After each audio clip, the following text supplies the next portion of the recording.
नमस्कार दोस्तों, जैनित point online classes में मैं डॉक्टर जयदीप रावत आप सभी का हार्दिक स्वागत करता हूं। आज हम जिस टॉपिक पर चर्चा करने वाले हैं, जैसा कि आप बैकग्राउंड में देख पा रहे होंगे, नाम वह है पारिस्थितिकी तंत्र, जिसे हम इंग्लिश में इकोसिस्टम भी कहते हैं। देखें, पारिस्थितिकी जो तंत्र है, जो टॉपिक है, ये पर्यावरण का एक बहुत ही महत्वपूर्ण पार्ट है। या हम ये कहें कि जो पर्यावरण है उसका जो एक दूसरा रूप है वह है पारिस्थितिकी तंत्र ही है। तो ये जो टॉपिक है ये अपने आप में एक बहुत ही महत्वपूर्ण टॉपिक है, एक बहुत ही विस्तृत टॉपिक है, जिसे निश्चित रूप में हम एक क्लास के अंतर्गत, एक वीडियो के अंतर्गत नहीं पढ़ सकते।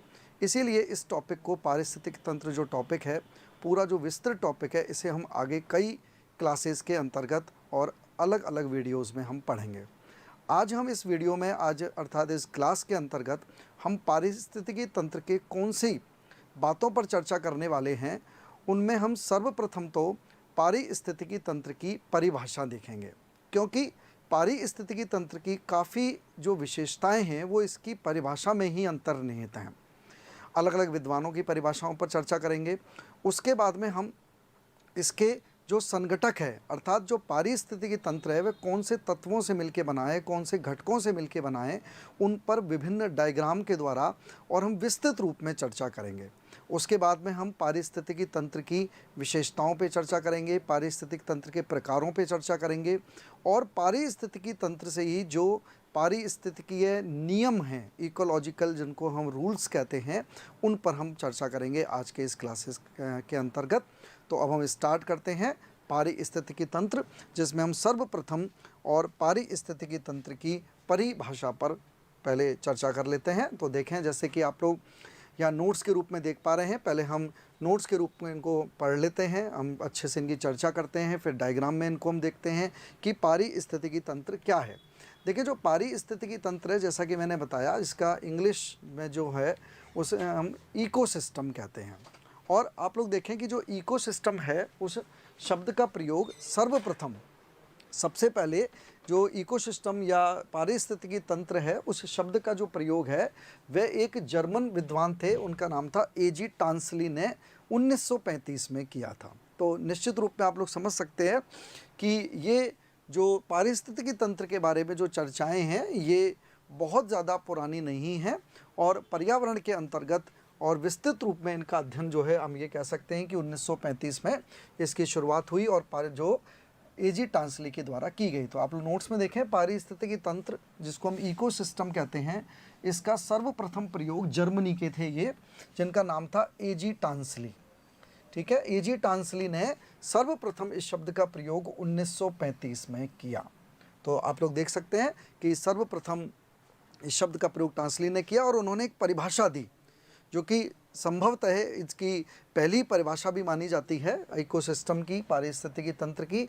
तो उन्होंने क्या परिभाषा दी, आप लोग यहाँ देख सकते हैं नोट्स में। टांसली के अनुसार क्या परिभाषा दी कि पारिस्थितिकी तंत्र, पहले हम यहाँ नोट्स में चर्चा कर लेते हैं, फिर इसको हम समझते हैं अच्छे से, कि पारिस्थितिकी तंत्र भौतिक तंत्रों का एक विशेष प्रकार होता है। इसकी रचना जीवों और अजैविक संघटकों से होती है। यह अपेक्षाकृत स्थिर दशा में होता है। यह विवृत तंत्र होता है तथा विभिन्न आकारों एवं प्रकारों का होता है। तो आप लोग देख सकते हैं कि टांसली ने जो परिभाषा दी, उसमें इसकी जो मूलभूत जो विशेषताएं हैं वो पूरी इसमें सम्मिलित की हैं। तो यहाँ पर हम देख सकते हैं कि क्या क्या बातें टांसली महोदय ने बताई। पहला, उन्होंने बताया कि ये एक भौतिक तंत्रों का एक विशेष प्रकार है। ठीक है, जितने भी हमको भौतिक जो तंत्र दिखाई दे रहे हैं, ठीक है, हम अपनी आँखों से इस पर्यावरण में जो भी हम तथ्य देख रहे हैं उनको हम भौतिक तंत्र कहते हैं, सिस्टम कहते हैं। उनको हम तंत्र इसलिए कहते हैं क्योंकि वो अपने आप में एक सिंगल, एक एकाकी रूप में नहीं है, बल्कि सम्मिलित जो एक तंत्र के रूप में वो कार्य करते हैं और कई तत्वों के साथ मिलकर कार्य करते हैं। तो उनका एक विशेष प्रकार है जिसकी रचना जीवों, देखिए यहाँ पर बहुत ही महत्वपूर्ण है, जिससे इनका संगठन भी समझ में आएगा, जीवों और अजैविक संगठकों से होती है। इसका मतलब ये है कि जो इकोसिस्टम है या पारिस्थितिकी जो तंत्र है, इसके दो प्रमुख संगठक हुए, एक है जैविक अर्थात जीव जंतु और दूसरे हैं अजैविक संगठक। इनसे मिलकर के पारिस्थितिकी तंत्र की रचना हुई है और वे आपस में जो अन्योन्य क्रिया करते हैं, इसी को ही हम पारिस्थितिकी तंत्र कहते हैं। देखें, बार बार मैं तंत्र शब्द का हम प्रयोग कर रहे हैं, सिस्टम शब्द का प्रयोग कर रहे हैं। सिस्टम में यही है, तंत्र का मतलब यही होता है कि जब एक या एक से अधिक जो तत्व हैं या घटक हैं, उनमें जो अन्योन्य क्रिया होती है और एक, जिसे हम कहते हैं कि एक प्रकार की व्यवस्था कायम होती है, उसे हम तंत्र कहते हैं। तो आप लोग देखें कि पर्यावरण के अंतर्गत जीवों अर्थात जैविक जो घटक हैं और अजैविक घटकों के अंतर्गत आपस में अन्योन्य क्रिया होती है। किस प्रकार होती है, ये भी हम डायग्राम के द्वारा चर्चा करते हैं। और वे जो अन्योन्य क्रिया होती है, उससे पूरा एक जो पर्यावरण है उसकी रचना होती है। साथ में इन्होंने ये भी कहा है, देखें, कि यह अपेक्षाकृत स्थिर दशा में होता है। बहुत ही महत्वपूर्ण है। स्थिर दशा का मतलब यही है कि ये जो तंत्र विकसित होगा, ऐसा नहीं है कि उसमें बहुत जल्दी जल्दी परिवर्तन हो, तो इस प्रकार का तंत्र विकसित होना संभव नहीं होगा। यह विवृत तंत्र होता है, बहुत ही विस्तृत तंत्र है, विभिन्न आकारों में मिलता है और प्रकारों में मिलता है। तो यहाँ पर हम आगे अभी इसके जो आकार किस प्रकार का होता है इकोसिस्टम का, एक छोटा से छोटा कहीं पर जीवों में अन्योन्य क्रिया हो रही है, वह भी इकोसिस्टम है, और एक बहुत बड़ा मान लो कोई वन क्षेत्र है, कोई समुद्र महासागर है, वह भी एक अपने आप में एक इकोसिस्टम है, एक पारिस्थितिकी तंत्र है। तो उनके हम प्रकारों पर भी चर्चा करेंगे। तो इस प्रकार आप देखते हैं कि जो टांसली महोदय ने, जो कि सर्वप्रथम इनकी परिभाषा प्रस्तुत की गई थी, आप देखें कि इस परिभाषा के अंतर्गत उन्होंने पारिस्थितिकी तंत्र किस प्रकार का तंत्र है, कौन से घटकों से मिलकर बना है, कौन सी कंडीशंस में बनता है, वो सभी विशेषताओं पर उन्होंने यहाँ पर और जो हमको बताने का प्रयास किया है कि किस प्रकार से पारिस्थितिकी तंत्र का निर्माण होता है। इसी क्रम में हम आगे बढ़ते हैं। तो देखें, उन्होंने पुनः बताया, बहुत ही महत्वपूर्ण है। देखें, जो टांसली महोदय है, उनका बहुत ही महत्वपूर्ण योगदान है इकोसिस्टम के लिए। जैसे ही हम इकोसिस्टम की बात करते हैं, टांसली महोदय का सीधे सीधे नाम हमारे जहन में आता है। तो उन्होंने पुनः बताया, ये देखें, कि पारिस्थितिकी तंत्र एक गतिक तंत्र होता है। बहुत ही महत्वपूर्ण है। देखें, यहीं से ही प्रश्न बनते हैं। और ये जो पर्यावरण का जो विषय है, ये बहुत ही सरल होता है, कठिन नहीं होता है। और क्यों, उसका कारण ये है कि ये हमारे आसपास है, कहीं हमसे दूर नहीं है ये विषय। तो आप लोग समझ सकते हैं कि पारिस्थितिकी तंत्र एक गतिक तंत्र होता है। और ये गतिक का मतलब है डायनेमिक है, स्थायी नहीं है, निरंतर उसमें परिवर्तन होते रहते हैं, निरंतर जीवों में आपस में क्रिया होती रहती है। और जब भी वो क्रिया आपस में जो उनके अन्योन्य क्रिया जब बिगड़ जाएगी, तो पूरा तंत्र भी डिस्टर्ब हो जाता है। तो यहाँ पर हम ये भी देखेंगे कि किस प्रकार से तंत्र डिस्टर्ब होगा, किस प्रकार की उनकी घटक होते हैं, कैसे वो अन्योन्य क्रिया करते हैं। तो उसी रूप में वे कहते हैं कि वो जो एक गतिक तंत्र है, उसकी रचना दो प्रमुख भागों में होती है। अर्थात जो इकोसिस्टम है, उसकी जो रचना है, संरचना है, वो दो प्रमुख भागों में होती है। पहला तो होता है जीवोम या बायोम। ये देखें, बहुत ही महत्वपूर्ण शब्द है और भूगोल के अंतर्गत ये बहुत ही महत्वपूर्ण रूप में प्रयोग में लिया जाता है। बायोम कहते हैं हम इसको, हिंदी में जीवोम कहते हैं। बायोम क्या होता है, तो देखें कि किसी निश्चित स्थान में पौधों और जंतुओं सहित समस्त जीवों का जो सामूहिक रूप है, उसे हम बायोम कहते हैं या जीवोम कहते हैं। अर्थात किसी भी स्थान पर जो पेड़ पौधे हैं और जो जीव जंतु हैं, वो आपस में सामूहिक रूप में वहाँ निवास कर रहे हैं, आपस में एक दूसरे को प्रभावित कर रहे हैं, उसे हम बायोम या जीवोम कहते हैं। तो ये इसकी संरचना का एक प्रमुख भाग है, क्योंकि यही मिलकर के ही और इकोसिस्टम बनाता है। दूसरा है निवास्य क्षेत्र, हैबिटाट। देखें, निवासी क्षेत्र का तात्पर्य क्या है, हैबिटाट कहते हैं इसको इंग्लिश में, अर्थात भौतिक पर्यावरण। और आप लोग देखें, दूसरा घटक उसका ये हुआ कि जो बायोम है या जीवोम है, जिसमें पौधे और जीव जंतु आपस में अन्योन्य क्रिया कर रहे हैं, अपने आप को और पर्यावरण में अनुकूलित बनाए हुए हैं, तो निश्चित रूप में वे अपने जो निवासी क्षेत्र जहाँ पर वो रह रहे हैं, जिसे हम उसका हैबिटाट कहते हैं, उसके भौतिक पर्यावरण से सीधे सीधे वो प्रभावित होते हैं। किस प्रकार से प्रभावित होते हैं, आप लोग देखें कि जिस प्रकार का हैबिटाट होगा, अर्थात भौतिक पर्यावरण होगा। अब यहाँ पर थोड़ा सा हमको एक क्लिष्ट शब्द लग रहा है भौतिक पर्यावरण, तो इसको हम एलोबरेट कर लेते हैं कि भौतिक पर्यावरण का तात्पर्य ये होता है कि जो हमारे पास में भौतिक अर्थात जलवायु से संबंधित तथ्य हैं, जल विज्ञान से संबंधित तथ्य हैं, जैसे कि गैसेज हैं, तापमान है, वर्षा है, मिट्टी है, तो इन सबको हम भौतिक पर्यावरण कहते हैं। तो आप लोग समझ सकते हैं कि जिस प्रकार के ये तत्व मिलेंगे, जिस प्रकार की ये व्यवस्था मिलेगी, भौतिक पर्यावरण मिलेगा, उसी प्रकार का और जो हमारे पौधे और जीव जंतु जो हैं उनका जो एक अनुकूलित जो विकास है वह हमको दिखाई देगा। इसको हम उदाहरण के रूप में ऐसे समझ सकते हैं कि जैसे मान लो हम देखें कि कोई मरुस्थलीय कोई क्षेत्र है, अर्थात वहाँ का हैबिटाट जो है, वहाँ का जो भौतिक पर्यावरण है वह मरुस्थलीय है और गर्म मरुस्थल है, शुष्क है। तो निश्चित रूप में आप लोग समझ सकते हैं कि वहाँ पर जो वनस्पति होगी वे भी शुष्क वनस्पतियाँ होंगी। इस प्रकार के वहाँ पेड़ पौधे मिलेंगे जिनमें वाष्पोत्सर्जन की प्रक्रिया कम से कम होगी। इसके अलावा उनमें जो पत्तियाँ होंगी वो छोटी होंगी, कांटेदार होंगी, वृक्ष की ऊंचाइयाँ बहुत ज़्यादा नहीं होंगी। इसी प्रकार से जीव जंतुओं पर भी प्रभाव पड़ेगा। इस प्रकार के जीव मिलेंगे जो कम जल का प्रयोग कर सकते हों, काफ़ी दिन तक बिना जल के रह सकते हों। तो इस प्रकार से आप लोग समझ सकते हैं कि जो भौतिक जो पर्यावरण है वो निश्चित रूप में और इकोसिस्टम का एक पार्ट है और इकोसिस्टम के जो निर्माण में, पारिस्थितिकी तंत्र के निर्माण में एक प्रमुख भूमिका अदा करता है। तो ये दो जो संरचना के प्रमुख जो भाग हैं उनकी बात टांसली महोदय ने की और उन्होंने बताया कि जो दो प्रमुख तथ्य हैं, एक है जीवोम या बायोम और दूसरा है उनका निवास्य क्षेत्र। इसी क्रम में हम आगे बढ़ें तो हम देखते हैं पारिस्थितिकी तंत्र की संरचना और प्रमुख संघटक। तो आप लोग देखें कि टांसली महोदय की जो परिभाषा है उसे हम दिमाग में हमारे काफ़ी हद तक ये फिक्स हो जाता है कि जो पारिस्थितिकी तंत्र है उसकी संरचना अर्थात वे किन तत्वों या संघटकों से मिलकर बना है पारिस्थितिकी तंत्र। तो अब आपको समझ में आया होगा कि पारिस्थितिकी तंत्र का यदि हम एक टोटलिटी में यदि हम एक परिभाषा लें तो उसका तात्पर्य यही है कि विभिन्न प्रकार के जो जीव जंतु हैं, पेड़ पौधे हैं, वे वहाँ के जो ऊर्जा संघटक हैं, वहाँ के जो अजैविक संघटक हैं, उनका जो प्रयोग करके और आपस में उनमें एक जो अन्योन्य क्रिया पाई जाती है उसे हम पारिस्थितिकी तंत्र कहते हैं, इकोसिस्टम कहते हैं।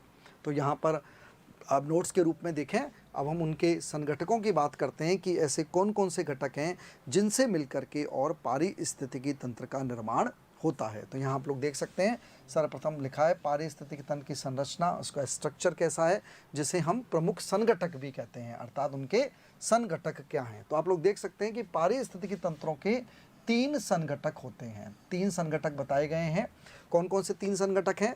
पहला है ऊर्जा संघटक। देखें, आप लोग देखें कोई भी जो जीव है बिना ऊर्जा के कार्य नहीं कर सकता है, चाहे वो पेड़ पौधे हों, जीव जंतु हों, कोई भी हो।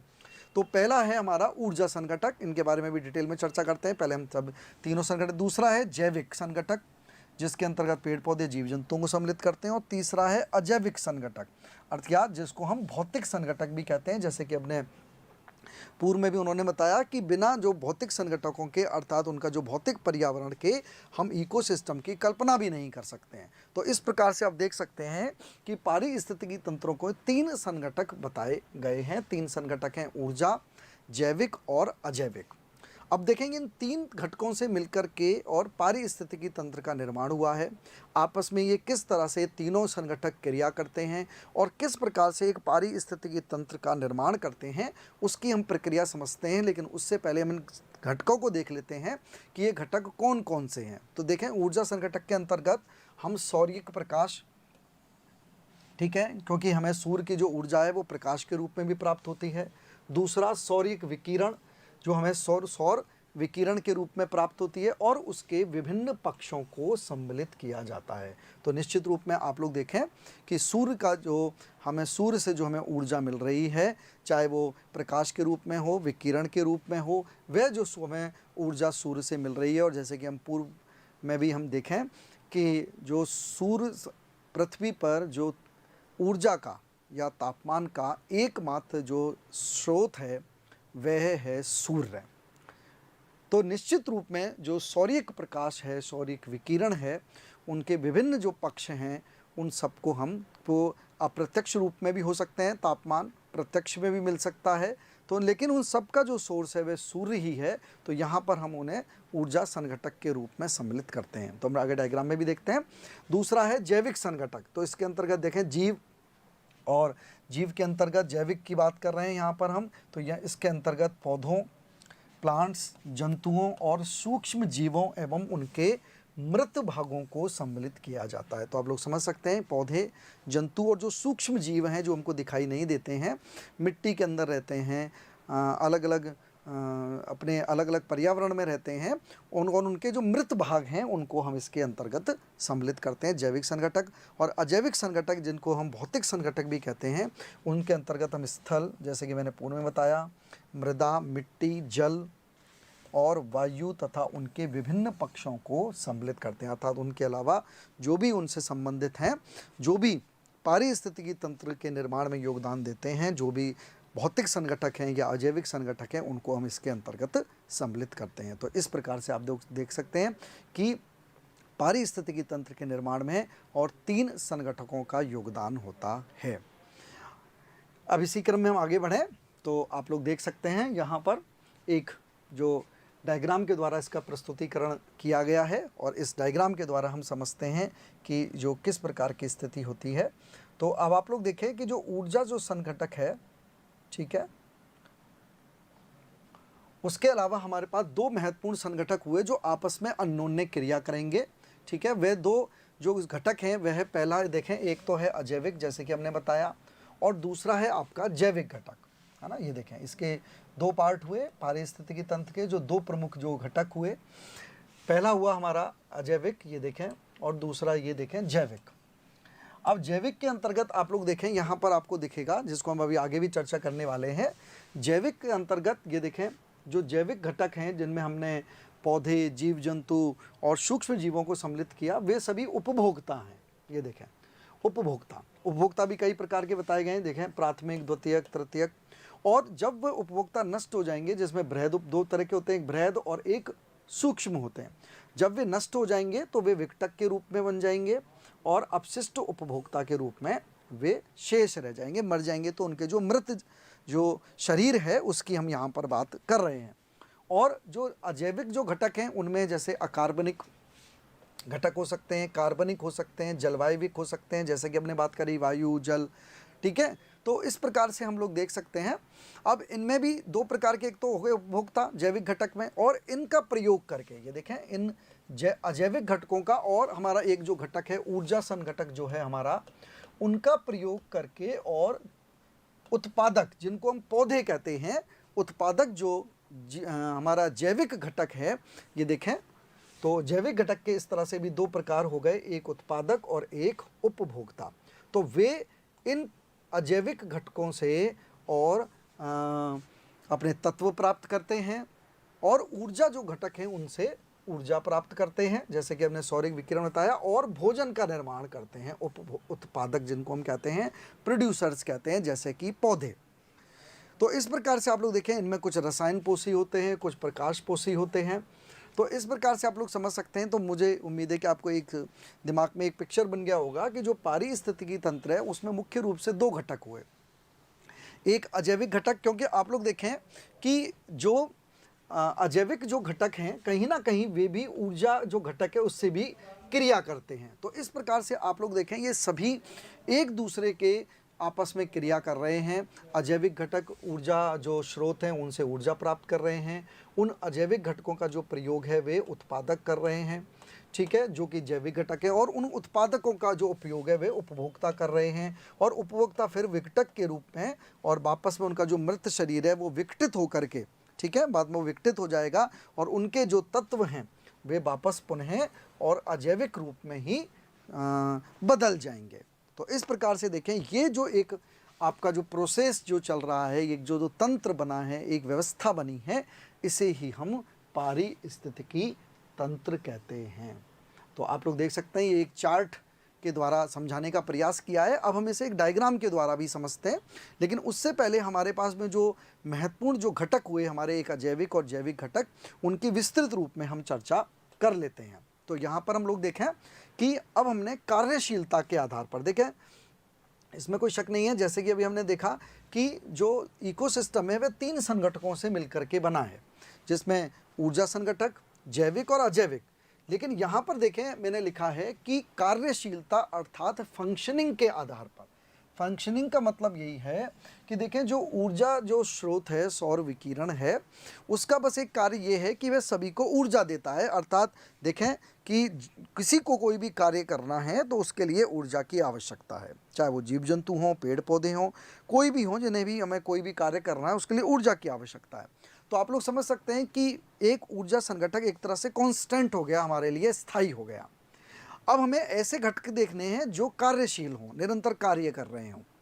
तो कार्यशीलता के आधार पर इसीलिए पारिस्थितिकी के जो संगठक हैं उन्हें हमने दो प्रकारों में विभाजित कर दिया, है ना, इस प्रकार से विभाजित कर दिया। तो दो प्रकार कौन कौन से हुए, एक हुआ जैविक और दूसरा हुआ अजैविक।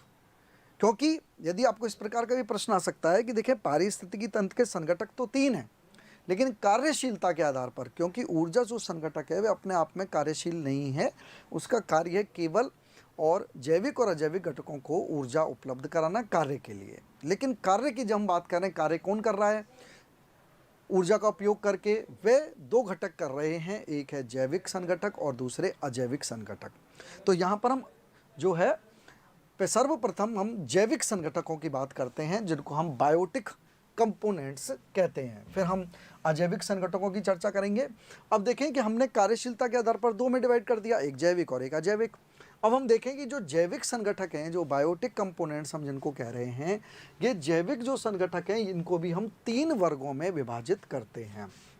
ये देखें तीन वर्गों में, जैसे कि हमने पूर्व के डायग्राम में भी देखा, आप लोग ध्यान से देखें तो हमने तीन में डिवाइड किया था। एक थे उत्पादक, ये यहाँ पर उपभोक्ता, और एक नीचे ये देखें विघटक। तो इसी तरह से आप लोग देखें कि जो जैविक संगठक हैं इनको हम प्रमुख रूप से तीन भागों में बांटते हैं। एक है प्राथमिक उत्पादक जिनको हम प्रोड्यूसर्स कहते हैं, अथवा इनको हम स्वपोषी भी कहते हैं। स्वपोषी का मतलब यही है कि ये अपना भोजन स्वयं बनाते हैं। ठीक है, आपको ये जितने भी टेक्निकल जो शब्द हैं उनका अर्थ आना चाहिए। स्वपोषी का मतलब है जो अपना भोजन स्वयं बनाते हैं। दूसरा है उपभोक्ता जिनको हम कंज्यूमर्स कहते हैं, नाम से पता लग रहा है ये उपभोक्ता हैं, ये किसी ना किसी दूसरे तथ्यों का उपभोग करेंगे।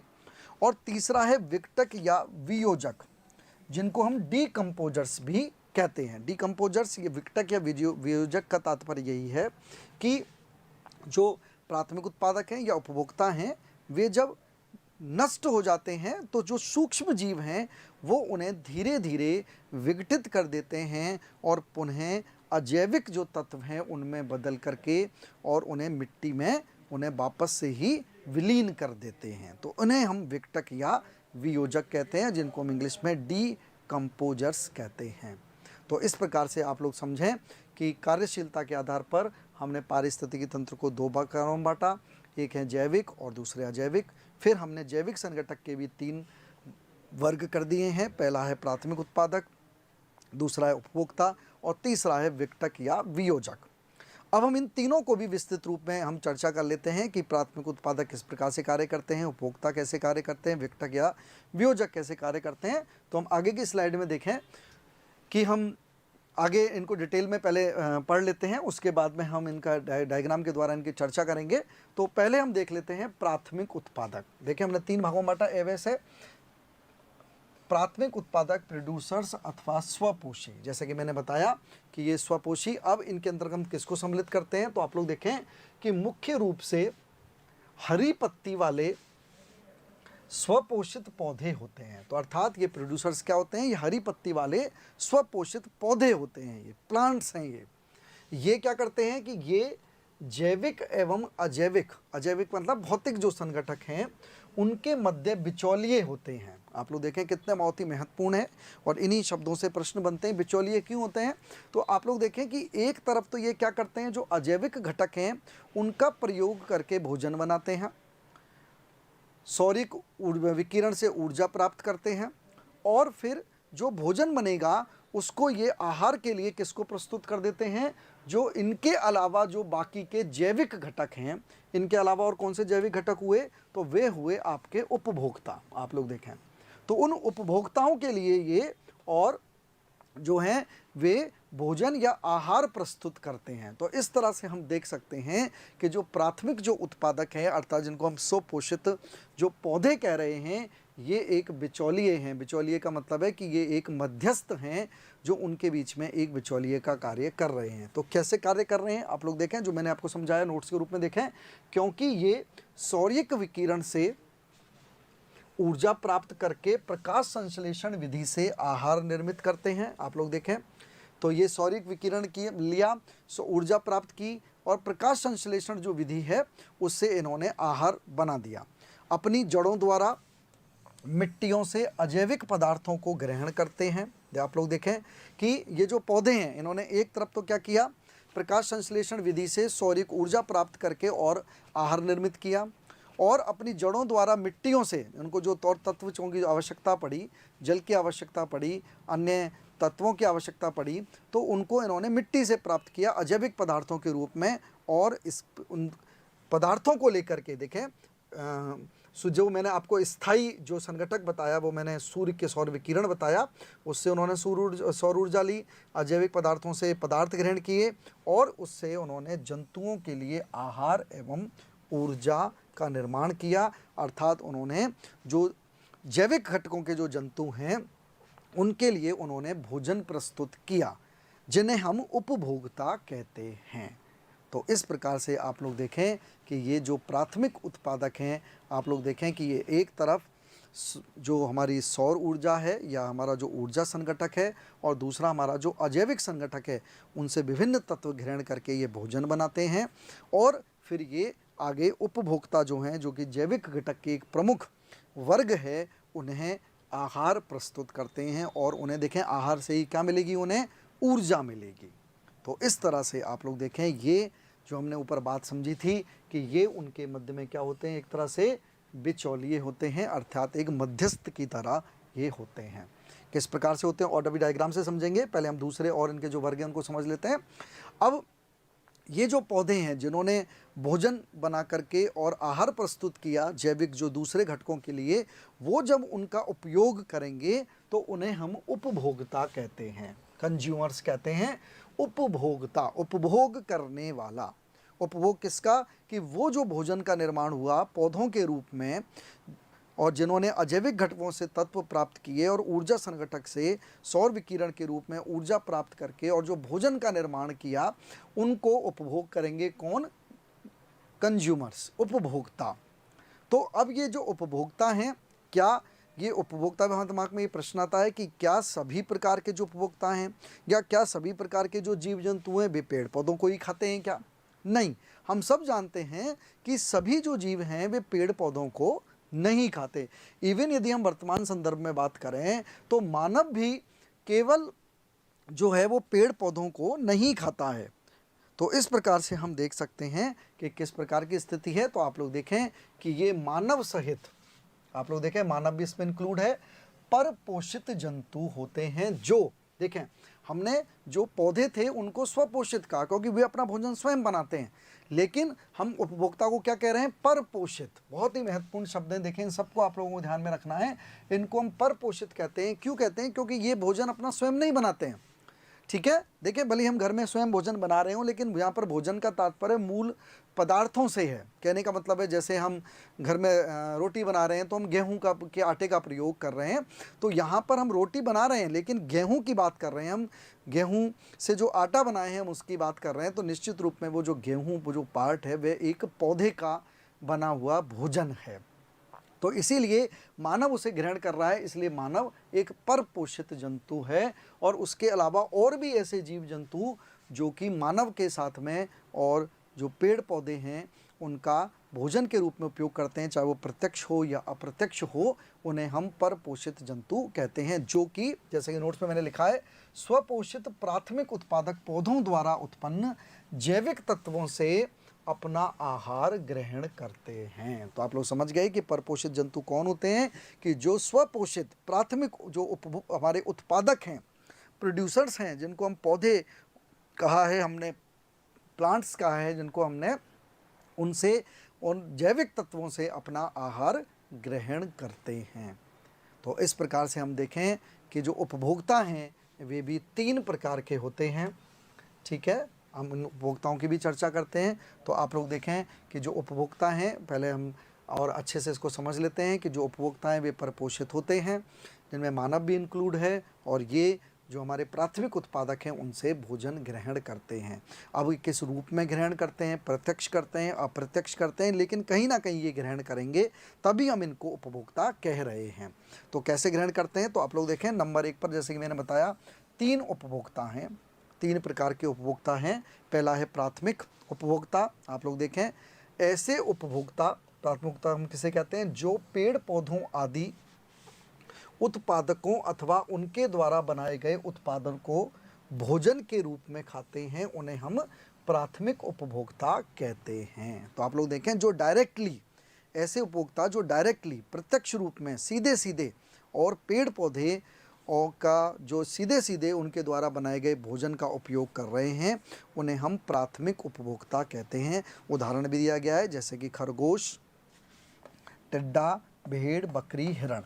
तो इस तरह से आप लोग समझ सकते हैं कि जो हमारे प्राथमिक उपभोक्ता हैं वो एक तरह से हमारे क्या हुए, ये हमारे हुए शाकाहारी जंतु। ठीक है, क्योंकि ये शाकाहारी हम इसलिए कह रहे हैं क्योंकि ये केवल और केवल जो हमारे उत्पादक जो हैं, प्राथमिक उत्पादक हैं, पेड़ पौधे और उनके द्वारा बनाए गए उत्पादों को ही भोजन के रूप में प्रयोग में लेते हैं, इसीलिए इनको हम शाकाहारी जीव कहते हैं। जिनमें उदाहरण दिए हैं मैंने कुछ, खरगोश, टिड्डा, भेड़, बकरी, हिरण आदि और भी हो सकते हैं। इस प्रकार से देखें। अब हम बात करते हैं द्वितीयक उपभोक्ता। देखें, तो वो तो हुए शाकाहारी। द्वितीयक उपभोक्ता क्या हैं, तो देखें कि ये ऐसे उपभोक्ता या प्राणी होते हैं जो प्राथमिक उपभोक्ताओं को भोजन के रूप में खाते हैं। आप लोग देखें, अभी हमने जो प्राथमिक उपभोक्ता बताए थे, ये देखें, ये प्राथमिक उपभोक्ता कोई भी हो सकते हैं, वो खरगोश, टिड्डा, भेड़, बकरी, हिरण। कहने का मतलब है कि प्राथमिक उपभोक्ता का मतलब जो शाकाहारी जीव हैं उनका उपयोग जो उपभोक्ता करेंगे, जो जीव जंतु करेंगे, जो प्राणी करेंगे, उनको हम द्वितीयक उपभोक्ता कहते हैं। अब निश्चित रूप में वो प्राथमिक उपभोक्ताओं का भोजन के रूप में प्रयोग में ले रहे हैं, इसीलिए इन्हें हम मांसाहारी जीव भी कहते हैं। ठीक है, तो इस तरह से देखें, इनके उदाहरण हैं गीदड़, भेड़िया, सियार आदि। अर्थात जो भी मांसाहारी जीव हैं वे सब द्वितीयक उपभोक्ता कहलाते हैं। अब हमारे दिमाग में ये प्रश्न आता है कि सर, इनको हम, क्योंकि ये जो हमारे उत्पादक जो हैं, प्रोड्यूसर्स जो हैं, पेड़ पौधे और उनके द्वारा बनाए हुए भोजन को तो ये खा ही नहीं रहे, तो इनको हम उपभोक्ता क्यों कह रहे हैं? तो इसीलिए हम इनको उपभोक्ता कह रहे हैं कि देखें, चाहे भले ये उन पेड़ पौधे का जो प्रोड्यूसर्स हैं उनका प्रयोग नहीं कर रहे हों प्रत्यक्ष रूप में, लेकिन ये अप्रत्यक्ष रूप में उनका प्रयोग कर रहे हैं, जिन्हें हम आगे की क्लास में भी पढ़ेंगे। इसे हम ऊर्जा का प्रवाह कहते हैं, पोषण स्तर कहते हैं इसे हम दूसरे और शब्दों में। तो ये जो द्वितीयक जो उपभोक्ता हैं, जो एक मांसाहारी जीव हैं, वो शाकाहारी जीवों का अपने भोजन के रूप में प्रयोग में ले रहे हैं, और उन शाकाहारी जीवों ने भोजन के रूप में और उन प्रोड्यूसर्स अर्थात उत्पादक पेड़ पौधों का प्रयोग किया। तो इसीलिए आप लोग देखें कि इनडायरेक्टली वे में ये भी उनका उपयोग एक तरह से कर रहे हैं, अप्रत्यक्ष रूप में ही उन पर ये भी निर्भर हैं। क्योंकि थोड़ी देर के लिए यदि सोचें कि हम यदि उत्पादक जो हैं, जो प्रोड्यूसर्स हैं, थोड़ी देर के लिए यदि सोचें कि ये वो यदि नहीं हो, अर्थात पेड़ पौधे नहीं हो, तो निश्चित रूप में आप लोग देखें प्राथमिक उपभोक्ता भी नहीं होंगे, और जब प्राथमिक उपभोक्ता नहीं होंगे तो द्वितीयक उपभोक्ता भी जीवित नहीं रह पाएंगे। तो इसीलिए देखें, इसी को ही हम इकोसिस्टम कहते हैं कि सभी जो हैं, चाहे वो उत्पादक हों, चाहे वो उपभोक्ता हों, चाहे वो जैविक घटक हों, अजैविक घटक हों, ये सभी आपस में एक दूसरे से और जुड़े हुए हैं और एक दूसरे से अन्योन्य क्रिया कर रहे हैं। तो इस प्रकार से आप लोग देखें, ये हमारे द्वितीयक उपभोक्ता हुए। अभी हम इन्हें डायग्राम में भी समझते हैं। अब हम देखते हैं तृतीयक उपभोक्ता। तृतीयक उपभोक्ता की यदि हम बात करें तो आप लोग देखें कि ये ऐसे उपभोक्ता जो द्वितीयक उपभोक्ताओं को, आप लोग देखें, जो द्वितीयक उपभोक्ताओं को भोजन के रूप में खाते हैं, उन्हें हम तृतीयक उपभोक्ता कहा जाता है, और ये भी मांसाहारी होते हैं। तो आप लोग समझ सकते हैं कि जैसे कि हम इनको द्वितीय स्तर के मांसाहारी भी कह सकते हैं। जैसे मैंने उदाहरण दिया है, जैसे शेर है। अब आप लोग देखें, जैसे शेर है, तो शेर क्या करता है कि इससे निचले स्तर के जो मांसाहारी जीव हैं उनका भी भोग कर सकता है, और जो द्वितीय जो प्रकार के हैं, उनका भी प्रयोग कर सकता है, जो प्राथमिक जो उपभोक्ता हैं उनका भी प्रयोग कर सकता है। जैसे हिरण का भी शिकार कर सकता है तो गीदड़ का भी शिकार कर सकता है। तो इसीलिए इनको हम उच्च स्तर के और मांसाहारी भी कहते हैं, और इसीलिए इनको हम तृतीयक उपभोक्ता भी कहते हैं। तो शेर, चीता, गिद्ध, चील आदि।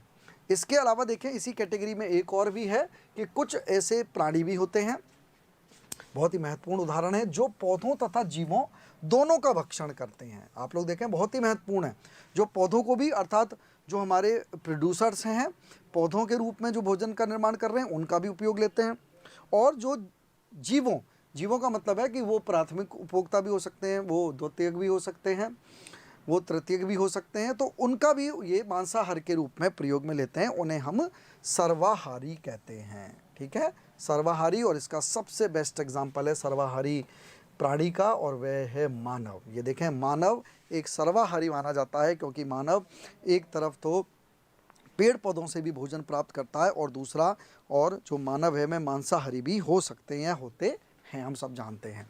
तो इस तरह से देखें कि हमारे समक्ष जो उपभोक्ता हैं, ये देखें अब हमारे जो तीन जो घटक थे, आप लोग देखें हमने तीन वर्ग किए थे। पहला वर्ग था हमारा उत्पादक, दूसरा वर्ग था हमारा उपभोक्ता, और उपभोक्ता के हमने तीन किए, प्राथमिक, द्वितीयक और तृतीयक। तो ये आपको समझ में आया होगा। अब हमारा जो तीसरा हमने जो वर्ग किया था वह है आपका सह विघटक या वियोजक, जिसको हम डीकम्पोजर्स भी कहते हैं। और देखें मूल रूप में देखें तो ये जैविक घटक का बहुत ही महत्वपूर्ण पार्ट है, क्योंकि जब हमारे कोई से भी उपभोक्ता हों, कोई से भी हमारे जो उत्पादक हों, जब वे विघटित हो जाते हैं, जब वो नष्ट हो जाते हैं, तो उन्हें पुनः और जो अजैविक तत्वों में बदलने का जो कार्य है वो ये विघटक या वियोजक जीव ही करते हैं। तो ये क्या होते हैं, मैंने यहाँ नोट्स में लिखा है, आप लोग ध्यान से देखें कि ये सूक्ष्म जीव होते हैं। ये देखें, ये बहुत ही सूक्ष्म जीव होते हैं जो मृत पौधों तथा जंतुओं एवं अन्य जैविक पदार्थों को सड़ा गलाकर वियोजित करते हैं। तो आप लोग समझ सकते हैं कि ये बहुत ही सूक्ष्म जीव होते हैं, जो मृत जो पौधे होते हैं, जंतु होते हैं, उनको ये और अन्य जैविक पदार्थों को ये सड़ा गला करके और वियोजित करते हैं, डीकम्पोज कर देते हैं। अब डीकम्पोज कैसे करते हैं तो थोड़ी सी हम उस प्रक्रिया को समझ लेते हैं, और किस प्रकार से फिर ये एक चक्र पूर्ण करेंगे उसको भी हम समझते हैं। तो इस प्रक्रिया के दौरान अर्थात वियोजन करते समय ये अपना आहार ग्रहण करते हैं, अर्थात देखें जब उनको विघटित कर रहे हैं ये उन सड़े गले पदार्थों को, तो उनसे भोजन भी प्राप्त कर रहे हैं, तथा जैविक जो तत्व हैं उनकी पुनर्व्यवस्था भी करते हैं। जैविक तत्वों की पुनर्व्यवस्था का मतलब आप लोग देखें कि जो पेड़ पौधों ने, जैसे कि अभी हमने देखा, जो पेड़ पौधे जो हमारे प्रोड्यूसर्स हैं, उत्पादक हैं, उन्होंने जो मिट्टी से जो अजैविक तत्वों को ग्रहण किया, आप लोग देखें उनकी पुनर्पूर्ति होना भी आवश्यक है। तो वह पुनर्पूर्ति का कैसे होगी कि वे जो जीव जंतु या पेड़ पौधे जब नष्ट हो गए तो उनसे ये जो विघटक जीव हैं वो उनसे उन तत्वों को अलग करके पुनः और मृदा में निक्षेपित कर देंगे, और इस तरह से जैविक तत्वों की जो पुनर्व्यवस्था है वह बनी रहेगी। अर्थात ये देखें कि ये वियोजक जो जीव हैं, जिनको हम सूक्ष्म बैक्टीरिया तथा कवक आदि होते हैं, ये जटिल पदार्थों को एक दूसरे से अलग करके उन्हें सामान्य बनाते हैं, जिस कारण से ये तत्व सुपोषित प्राथमिक उत्पादक पौधों के प्रयोग के लिए पुनः सुलभ हो जाते हैं। अर्थात उन जो विघटित जो जीव जंतु हैं, पेड़ पौधे हैं, उनसे उन पदार्थों को ये अलग कर देते हैं और उनको एक प्रकार से सामान्य बना देते हैं कि उनका पुनः प्रयोग जो स्वपोषित और प्राथमिक उत्पादक जो पौधे हैं उनके लिए वे प्रयोग के लिए पुनः सुलभ हो जाते हैं। तो इस प्रकार से देखें पूरा एक हमारे तरह से एक तंत्र में एक पूरा एक चक्र बन गया है, और वह चक्र किस प्रकार का होता है उसकी चर्चा हम एक डायग्राम के रूप में करते हैं। पहले हम एक पूर्व के डायग्राम की चर्चा कर लेते हैं, उसके बाद में हम एक दूसरा डायग्राम से भी इसको समझते हैं। तो इस तरह से देखें, ये देखें पारिस्थितिकी तंत्र में जैविक संगठक देखें हम सबसे पहले, और हमने यही बताया था कि देखें जो जैविक संगठक हैं, ये देखें जैविक संगठक के हमने ये पहला जो हमारा घटक है वह है प्रथम पोषण स्तर। ये देखें बहुत ध्यान से समझेंगे इसको जैविक संगठक को। तो जो जैविक जो संगठक है उनको हमने देखें तीन प्रमुख भागों में हमने वर्ग किए थे। पहला हमने किया था जिनको हमने उत्पादक कहा, दूसरा वर्ग था हमारा उपभोक्ता, और तीसरा था हमारा जो है वो विघटक। तो देखें पहला हमारा जो वर्ग है वह ये है, दूसरा हमारा जो वर्ग है वो ये है, ये देखें तीनों मिल करके ये हमारा दूसरा वर्ग है, और तीसरा वर्ग हमारा इस प्रकार से ये विकटक जीव है, ये देखें। लेकिन आप लोग देखें यहाँ पर हम एक अलग सिस्टम से पढ़ रहे हैं इसको, कि चाहे भले ये तीनों वर्ग हैं ये आपस में एक दूसरे से जुड़े हुए हैं, तो इस पूरे चार्ट के रूप में हम इसको समझ रहे हैं। तो आप लोग देखें कि जो हमारा पहला वर्ग है उसे हमने उत्पादक कहा, जो कि पौधों के रूप में होता है, जिनको हमने स्वपोषी भी कहा। जो कि वो स्वपोषी जो पौधे हैं वे क्या करते हैं, उनको हमने उत्पादक क्यों कहा, प्रोड्यूसर क्यों कहा, क्योंकि वे देखें सौर ऊर्जा, ये देखें सौर ऊर्जा से ऊर्जा प्राप्त कर रहे हैं, और जो तत्व हैं ये देखें ये, ठीक है, और मिट्टी वगैरह से जो अजैविक तत्व हैं उनको ग्रहण कर रहे हैं और अपना भोजन बना रहे हैं, स्वयं का भोजन बना रहे हैं और आगे के उपभोक्ताओं के लिए भोजन या आहार प्रस्तुत कर रहे हैं। इसीलिए इनको हम प्रथम पोषण स्तर भी कहते हैं, ठीक है। पोषण स्तर को इंग्लिश में ट्रॉफिक लेवल्स कहते हैं। प्रथम पोषण स्तर का मतलब यही है कि जो उत्पादक हैं वे जो भोजन के रूप में हमें पोषण प्राप्त करते हैं उसका पहला स्तर है, ठीक है। तो इन्हें हम उत्पादक कहते हैं। अब इसी क्रम में देखें हमारा जो दूसरा वर्ग है, अब दूसरा वर्ग क्या है हमारा, उपभोक्ता का वर्ग है। उपभोक्ता के वर्ग में हमने देखा कि हमने 3 प्रकार के उपभोक्ता पढ़े, प्राथमिक, द्वितीयक और तृतीयक। तो जो प्राथमिक उपभोक्ता है ये देखें यहाँ पर जो प्राथमिक उपभोक्ता है उसके लिए अभी हमने पढ़ा कि वो किससे ग्रहण करेगा, वो इन जो पेड़ पौधे हैं उनसे आप भोजन प्राप्त करेगा, ठीक है। वह उनसे भोजन प्राप्त करेगा जो कि प्राथमिक उपभोक्ता हैं, जिनको हमने शाकाहारी भी कहा, यहाँ पे देखें लिखा हुआ है शाकाहारी। तो ये जब इनसे भोजन प्राप्त करेगा तो ये ऊष्मा भी प्राप्त करेगा, क्योंकि सौरिक ऊर्जा से निश्चित रूप में तो वो साथ साथ चल ही रहा है। लेकिन ये जो भोजन जो इसने प्राप्त कर लिया स्वयं, तो ये अपने आप में क्या बन गया, द्वितीय पोषण स्तर बन गया। तो ये द्वितीय पोषण स्तर किसके लिए बन गया, अगले वाले के लिए बन गया है। तो इसलिए आप लोग देखें कि ये जो है प्राथमिक उपभोक्ता हैं वे प्रथम पोषण स्तर अर्थात उत्पादक से अपना भोजन प्राप्त करते हैं और द्वितीय पोषण स्तर का निर्माण करते हैं। उसी प्रकार से देखें कि अब जो हैं जिनको हम द्वितीयक उपभोक्ता कहते हैं, और जो कि मांसाहारी जीव हैं द्वितीयक उपभोक्ता, और वे किससे भोजन ग्रहण करेंगे, वे भोजन ग्रहण करेंगे जो प्राथमिक हमारे उपभोक्ता हैं शाकाहारी जो जीव हैं उनसे ग्रहण करेंगे, और वे द्वितीय पोषण स्तर से भोजन ग्रहण करके तृतीय पोषण स्तर का निर्माण करेंगे। इस तरह से देखें ये हमारे पोषण के स्तर हैं जिनको हम ट्रॉफिक लेवल्स कहते हैं। उत्पादक जो हैं वे प्रथम पोषण स्तर है, प्राथमिक उपभोक्ता जो हैं अर्थात उपभोक्ताओं में जो पहला वाला है शाकाहारी वे द्वितीय पोषण स्तर है, उसके बाद में जो मांसाहारी हैं जो कि द्वितीय उपभोक्ता हैं वे तृतीय पोषण स्तर है, और उन मांसाहारी जीवों का जो प्रयोग करेंगे जिसको हमने तृतीयक उपभोक्ता कहा है या जिनको हम सर्वाहारी भी कह सकते हैं, यहाँ पे लिखा है जिनको हम शीर्ष मांसाहारी कहते हैं, जैसे कि अभी मैंने उदाहरण बताया शेर, चीता, चील आदि। तो वे आप लोग देखेंगे वे द्वितीयक उपभोक्ता से भोजन ग्रहण करेंगे और उसके बाद में आप लोग देखें चतुर्थ पोषण स्तर का निर्माण करते हैं। तो इस प्रकार से देखें नीचे आपको, और ये सभी ऊष्मा या ऊर्जा तो ग्रहण करेंगे ही, जैसा कि यहाँ सभी में बना हुआ है ये देखें, क्योंकि कोई भी जो जीव है वे स्वयं भी, ठीक है, और जो भोजन तो ग्रहण करते ही हैं दूसरे जीव से या पेड़ पौधों से प्रत्यक्ष अपरोक्ष रूप में, लेकिन उनको भी अपने कार्यशीलता के लिए और ऊर्जा की आवश्यकता होती है जो कि उन्हें सौरिक ऊर्जा के रूप में ही प्राप्त होती है। अब ये जो चतुर्थ पोषण स्तर है इनके बाद में ये नष्ट हो जाएंगे, सभी नष्ट होंगे होने को, तो ये देखें, और उनके बाद में अब जो हमारा कार्य करेगा वो कर्म करेगा। तो हमारा तीसरा जो वर्ग था ये देखें 2 वर्ग हो गए, इन 2 वर्गों से मिलकर के हमारे 4 पोषण स्तर बने प्रमुख रूप में, और ये जो चारों हमारे जो पोषण स्तर हैं जब इनका विघटन हो जाएगा, ये नष्ट हो जाएंगे, तो जो हमारे विघटक जो सूक्ष्म जीव हैं ये इनसे ये देखें ये विघटित हुआ, ये देखें, फिर उसके बाद में प्राथमिक उपभोक्ता विकसित हुआ, द्वितीयक उपभोक्ता मांसाहारी विकसित हुआ, और जो हमारे शीर्ष मांसाहारी हैं ये विकसित हुए। आप लोग देखें यहाँ सूक्ष्म जो जीव बने हुए हैं और ये इनको विकसित करके और इनके जो पोषक तत्व हैं उनको पुनः मिट्टी के अंतर्गत और पर्यावरण के अंतर्गत और पुनः पूर्ति के लिए उपयोग में ले देंगे। पुनः देखें आप लोग इनका जो प्रयोग है पुनः पौधे करेंगे। और इस तरह से आप लोग देखें पूरा एक चक्र जो है, पूरा एक जो सिस्टम जो है वो एक सिस्टम के रूप में बन गया है। तो इस तरह से देखें आपके जो दोनों जो प्रश्नों का जो उत्तर था मूल रूप से वह उत्तर मिल गया है।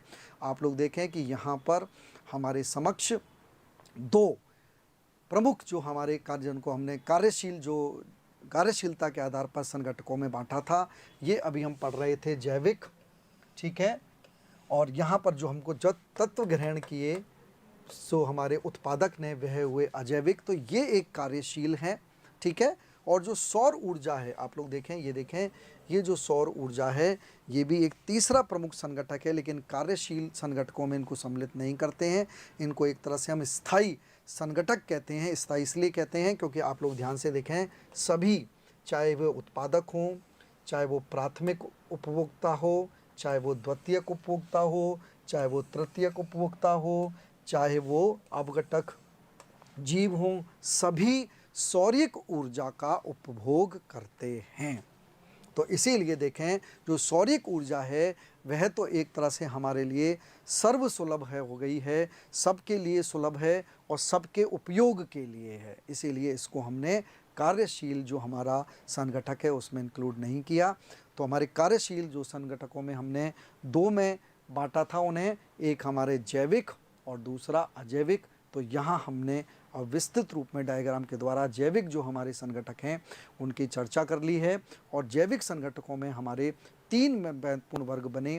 पहला था उत्पादक, दूसरा था उपभोक्ता और तीसरा था हमारे अपघटक जीव। आप लोग ध्यान से देखें। और जो उत्पादक और जो उपभोक्ता हैं, उपभोक्ताओं के हमने तीन प्रकार देखे। ये चारों मिलकर के, एक तो उत्पादक और तीन उपभोक्ता, चारों मिलकर के चार पोषण स्तरों का निर्माण करते हैं, जिनको हम पोषण स्तर नंबर 1, 2, 3 और 4 के नाम से जानते हैं। तो आपको ये भी पोषण स्तर भी ध्यान रखने होंगे। ये भी प्रश्न पूछे जाते हैं कि जैसे द्वितीय पोषण स्तर में किसको सम्मिलित किया जाता है। मान लो इस तरह का प्रश्न पूछ लिया तो सीधे सीधे इसका मतलब होगा, द्वितीय पोषण स्तर का मतलब हो गया कि वे प्राथमिक उपभोक्ता हैं, अर्थात शाकाहारी जीव। तो इस प्रकार से देखें, मुझे उम्मीद है कि आपको ये पूरा जो इकोसिस्टम है इस डायग्राम के द्वारा समझ में आया होगा। अभी हम और डायग्राम से चर्चा करते हैं और उसके बाद में हम अजैविक जो संगठक हैं उनकी हम चर्चा करते हैं और उसके बाद में फिर इकोसिस्टम की विशेषताओं पर चर्चा करते हैं। तो इस क्रम में आप लोग देखें, ये देखें, ये तो बहुत ही महत्वपूर्ण है। यहाँ आप लोग ध्यान से देखें, ये इसमें पूरा इकोसिस्टम का चक्र बताया गया है। हम चक्र यहाँ से स्टार्ट करते हैं। ये देखें, ये प्रोड्यूसर, ये देखें हमारे जो उपभोक्ता हैं, पेड़ पौधे हैं, वे आप लोग देखें सूर्य से जो है वो ऊर्जा प्राप्त कर रहे हैं, वायु प्राप्त कर रहे हैं, जल प्राप्त कर रहे हैं और मिट्टी से पोषक तत्व प्राप्त करते हैं और अपना भोजन बना रहे हैं, जिनको हम पोषण स्तर नंबर 1 कहते हैं। ये देखिए मैं लिखता चलता हूँ यहाँ पर। उन जो पेड़ पौधे हैं उनका जो उपयोग है, जैसे कि अभी हमने बताया, उनका जो उपयोग है वे करेंगे आपके प्राथमिक जो उपभोक्ता हैं, उपभोक्ता नंबर 1 प्राथमिक उपभोक्ता। और ये देखें यहाँ पर एरो बना हुआ है, वो इनका प्रयोग करेंगे, पूरा एक चक्र कंप्लीट होगा। और जो प्राथमिक उपभोक्ता हैं उनको हम हर्बीवोर्स कहते हैं, अर्थात शाकाहारी जीव, जैसे खरगोश वगैरह आदि। तो यहाँ पर वो चित्र भी बना हुआ है। ये इन पेड़ पौधों का उपयोग करेंगे, अपना भोजन ग्रहण करेंगे। उनके बाद में देखें इनका जो प्रयोग है, आप लोग देखें जो हमारे प्राथमिक जो उपभोक्ता हैं उनका जो प्रयोग है वे द्वितीयक उपभोक्ता करेंगे, अर्थात मांसाहारी जीव करेंगे। और जिनको हम ये देखें, जो हमारे प्राथमिक उपभोक्ता थे इन्होंने द्वितीय पोषण स्तर का निर्माण किया। तृतीय पोषण स्तर का जो निर्माण है ये देखें वे हमारे करेंगे, जिनको हम मांसाहारी जीव कहते हैं, ओमनिवोर्स कहते हैं, जो कि हमारे दूसरे प्रकार के और कंज्यूमर्स हैं, द्वितीयक उपभोक्ता हैं। इन द्वितीयक उपभोक्ताओं का जो आपका महत्वपूर्ण रूप में आप लोग देखें, इन जो द्वितीयक जो उपभोक्ता हैं उनका जो प्रयोग है, उनका उपयोग जो है वो कार्निवोर्स करेंगे। ये देखें कार्निवोर्स करेंगे उनका उपयोग। और उन कार्निवोर्स का जो प्रयोग है जिनको हम शीर्ष स्तर के ये देखें जीव भी कहते हैं, और ये चौथे स्तर, ये देखें चौथे स्तर का पोषण का निर्माण करेंगे, जिनको हम थर्ड नंबर के कंज्यूमर्स कहते हैं, या उच्च स्तर के जिनको हम और जिनको हम उच्च स्तर के और मांसाहारी जीव कहते हैं। इन सब का विघटन होगा। ये देखें यहाँ पर डेट्रीवोर्स कहते हैं इनको, जो अपघटक जीव हैं, ये इनका अपघटन करेंगे, अपघटक जीव। ये देखें अपघटक जीव। ये 4 पोषण स्तर हमारे बनी गए हैं। इस तरह से ये अपघटक जीव हैं जो पोषक तत्वों को वापस मृदा के अंदर मिक्स कर देंगे। पुनः ये देखें, ये मृदा में गए ये पदार्थ और पुनः मृदा से इन पदार्थों को प्रोड्यूसर्स ने ग्रहण कर लिया और इस प्रकार से देखें आपका एक पूरा जो एक चक्र था वह कंप्लीट हो गया, जो कि एक तंत्र के रूप में है और इसे ही हम पारिस्थितिकी तंत्र कहते हैं। तो मुझे उम्मीद है कि आपको इस डायग्राम के द्वारा भी समझ में आया होगा। लेकिन देखें, ये केवल अभी हमने इनकी एक प्रक्रिया बताई है, एक कार्यशीलता बताई है, केवल इनके संगठकों पर विचार किया है, क्योंकि जैसे कि मैंने पूर्व में ही कहा था कि पारिस्थितिकी जो तंत्र है ये अपने आप में एक बहुत ही विस्तृत टॉपिक है जिनके हम सभी घटकों पर विस्तृत रूप में हम चर्चा करेंगे। तो इसी क्रम में अब हम देखते हैं हमारे अजैविक संघटक, क्योंकि हमने पूर्व में बताया कि कार्यशीलता के आधार पर हमने जो इकोसिस्टम के 2 हमने प्रमुख इसके हमने जो घटक किए हैं और वे हैं, एक हमने जैविक घटक विस्तृत रूप में पढ़ लिए हैं, अब हम अजैविक घटकों की बात कर रहे हैं। और इन अजैविक घटकों का जो प्रयोग है वे जो हैं आपके जो हमारे प्रोड्यूसर्स हैं, जो हमारे उत्पादक हैं, स्वपोषी जो जीव हैं, वे इन घटकों का प्रयोग करके अपना भोजन का निर्माण करते हैं और उन भोजन के जो निर्माण के बाद में उनका प्रयोग उपभोक्ता करते हैं और इस प्रकार से पूरा एक तंत्र का निर्माण होता है। तो वे अजैविक घटक कौन कौन से हैं ये देखें, मैंने नोट्स के रूप में लिखा है कि अजैविक संघटक, जिनको हम अबायोटिक कंपोनेंट्स कहते हैं, कि किसी निश्चित स्थान या निवास्य क्षेत्र के मूल अजैविक या भौतिक यौगिकों को इसके अंतर्गत सम्मिलित करते हैं। तो आप लोग समझ गए होंगे कि इसके अंतर्गत हम किसको सम्मिलित करते हैं, कि इसके अंतर्गत किसी निश्चित स्थान या निवास्य क्षेत्र के जो मूल अजैविक या जो भौतिक यौगिक हैं उनको हम इसके अंतर्गत सम्मिलित करते हैं। ये अजैविक जो घटक हैं वे भी जैविक घटक की भांति 3 वर्गों में हमने इनको विभाजित किया है। ये देखें, जो हमारे आवश्यक जो तत्व हैं पेड़ पौधों के लिए, जीव जंतुओं के लिए आवश्यक तत्व हैं जो अजैविक घटकों के अंतर्गत आते हैं, उनको भी हमने यहाँ पर अलग अलग भागों में डिवाइड कर दिया है। तो पहले हैं अकार्बनिक पदार्थ। अकार्बनिक पदार्थ जीवन के लिए आवश्यक तत्व हैं। ये देखें, जैसे कार्बन, हाइड्रोजन, ऑक्सीजन, नाइट्रोजन और फास्फोरस। इसके अलावा हैं कार्बनिक पदार्थ, ये देखें, जिनमें जीवांश, प्रोटीन, कार्बोहाइड्रेट, वसा और क्लोरोफिल है। इसके अलावा हैं हमारे भौतिक घटक। भौतिक घटक में आप लोग देखें कि सौर ऊर्जा, तापमान और आर्द्रता। तो देखें, सौर ऊर्जा भी महत्वपूर्ण घटक है। बिना सौर ऊर्जा के जैसे कि हमने इंक्लूड किया था, तो इसको भी हमने कार्यशीलता के अंतर्गत भौतिक घटक में इंक्लूड कर लिया, तापमान और आर्द्रता को। तो इस प्रकार से हम देख सकते हैं कि हमने ये जो अजैविक घटक हैं इनको भी हम 3 प्रकारों में बांट लेते हैं, अकार्बनिक, कार्बनिक और भौतिक घटक। अब हम इसी क्रम में आगे बढ़ें तो ये हमारे कार्यशीलता के आधार पर हमारे 2 जो संघटक हैं इनको हमने विस्तृत रूप में समझ लिया, इनको डायग्राम के द्वारा समझ लिया। अब हम देखते हैं पारिस्थितिकी तंत्र की विशेषताएं क्या क्या हैं। तो अब हमारे दिमाग में देखें, पूरा पारिस्थितिकी जो तंत्र है उसका एक सिस्टम हमारे सामने समक्ष बन गया है कि जो पारिस्थितिकी तंत्र है वो क्या होता है, कौन कौन से उसके संघटक होते हैं। तो अब हम उन पर चर्चा करते हैं कि जो पारिस्थितिकी जो तंत्र है उनकी क्या क्या विशेषताएं होती हैं और इन विशेषताओं से बहुत ही महत्वपूर्ण रूप में प्रश्न पूछे जाते हैं, इसलिए आपको इनको बहुत ही विशेष रूप में याद भी रखना है। तो देखें, पहली विशेषता देखें कि यहाँ नोट्स के रूप में देखें कि पारिस्थितिकी तंत्र एक कार्यशील क्षेत्रीय इकाई होता है जो क्षेत्र विशेष के सभी जीवधारियों, जिनमें पौधे और जंतु एवं उनके भौतिक पर्यावरण के सकल योग का प्रतिनिधित्व करता है। तो आप लोग समझ गए होंगे, पारिस्थितिकी तंत्र एक कार्यशील है इकाई होता है किसी क्षेत्र विशेष के जितने भी जीव जंतु हैं। ठीक है, कोई भी क्षेत्र विशेष है, हम जिसके भी इकोसिस्टम की बात कर रहे हैं, कोई भी जीव जंतु इकोसिस्टम से अलग नहीं है, क्योंकि कहीं ना कहीं वो किसी ना किसी जीव जंतु पर या उत्पादक पर अवश्य रूप से निर्भर होगा। यदि कोई ये जीव ये मान ले कि नहीं मैं तो पूरी तरह से आत्मनिर्भर हूँ, तो ऐसा संभव ही नहीं है। तो इसीलिए उनके भौतिक पर्यावरण का जो सकल योग है ना, जो सकल योग का मतलब हमने जिसको एक चक्र के रूप में हमने ये देखा, ठीक है, इस तरह से हमने उत्पादक से लेकर के और पुनः जो अपघटक जीवों के रूप में और पुनः इसको एक चक्र के रूप में देखा, इसे ही हम इसका सकल योग कहते हैं। दूसरी विशेषता है पारिस्थितिकी तंत्र अर्थात इकोसिस्टम जीव मंडल में एक सुनिश्चित क्षेत्र धारण करता है। देखें, सुनिश्चित क्षेत्र धारण करने का तात्पर्य यही है कि आप लोग देखें कि एक प्रकार का जैसा भौतिक पर्यावरण होगा वहाँ पर एक प्रकार के जीव जंतु और पेड़ पौधे विकसित होंगे और वे आपस में एक दूसरे से अन्योन्य क्रिया करेंगे। निश्चित रूप में जैसे ही पर्यावरण बदल जाएगा, जीव जंतु और पेड़ पौधों की प्रजातियां बदल जाएंगी और निश्चित रूप में क्या होगा, जब उनकी प्रजातियां बदल जाएंगी, उनके जो उनका अनुकूलित जो रूप है वह बदल जाएगा, तो ऐसी स्थिति में उनका वहाँ से क्षेत्र भी अलग हो जाएगा। इसीलिए पारिस्थितिकी जो तंत्र है वह जीव मंडल में एक सुनिश्चित क्षेत्र धारण करता है। एक क्षेत्र के बाद में फिर दूसरा प्रकार का इकोसिस्टम निश्चित रूप में मिलेगा। किसी भी पारिस्थितिकी तंत्र का समय इकाई के संदर्भ में पर्यवेक्षण किया जाता है, बहुत ही महत्वपूर्ण है। ये देखें, जब भी हम किसी पारिस्थितिकी तंत्र का अध्ययन करना चाहते हैं तो हमें किसी समय इकाई के संदर्भ में ही हम अध्ययन कर सकते हैं, क्योंकि आप लोग देखें एक समय पर हम एक ही इकोसिस्टम की स्टडी कर सकते हैं। ऐसा नहीं है कि हम एक समय में एक छोटे से एक किसी इकोसिस्टम की स्टडी करिए और फिर हम कुछ दिनों के बाद में वहाँ की स्टडी करने आएँ। तो ऐसी स्थिति में क्या होगा, क्योंकि जैसे कि हमने पूर्व में बताया ये कार्यशील इकाई है।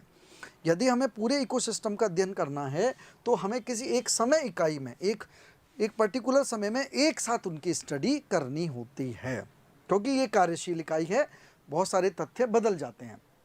उसके बाद में ये हम पढ़ ही चुके हैं कि उसके 3 संघटक हैं, ऊर्जा, जैविक और भौतिक संघटक, जिनको हम जैविक भी कहते हैं, के मध्य जटिल पारस्परिक अंतःक्रियाएँ होती हैं। साथ ही विभिन्न जीवधारियों में भी पारस्परिक क्रियाएँ होती हैं। जैसे कि हमने उपभोक्ताओं में पढ़ा कि जो द्वितीयक उपभोक्ता हैं वो प्राथमिक उपभोक्ताओं पर निर्भर करते हैं, तृतीयक जो शीर्ष जो उपभोक्ता हैं वो द्वितीयक पर निर्भर करते हैं। तो इस प्रकार से इनमें अंतःक्रियाएँ होती हैं, अर्थात हमारे जो तीनों संघटक हैं, ऊर्जा संघटक, जैविक संघटक और अजैविक संघटक, जिनको हम भौतिक संघटक भी कहते हैं, उनमें आपस में अंतःक्रियाएँ होती हैं, जिसे ही हम इकोसिस्टम कहते हैं।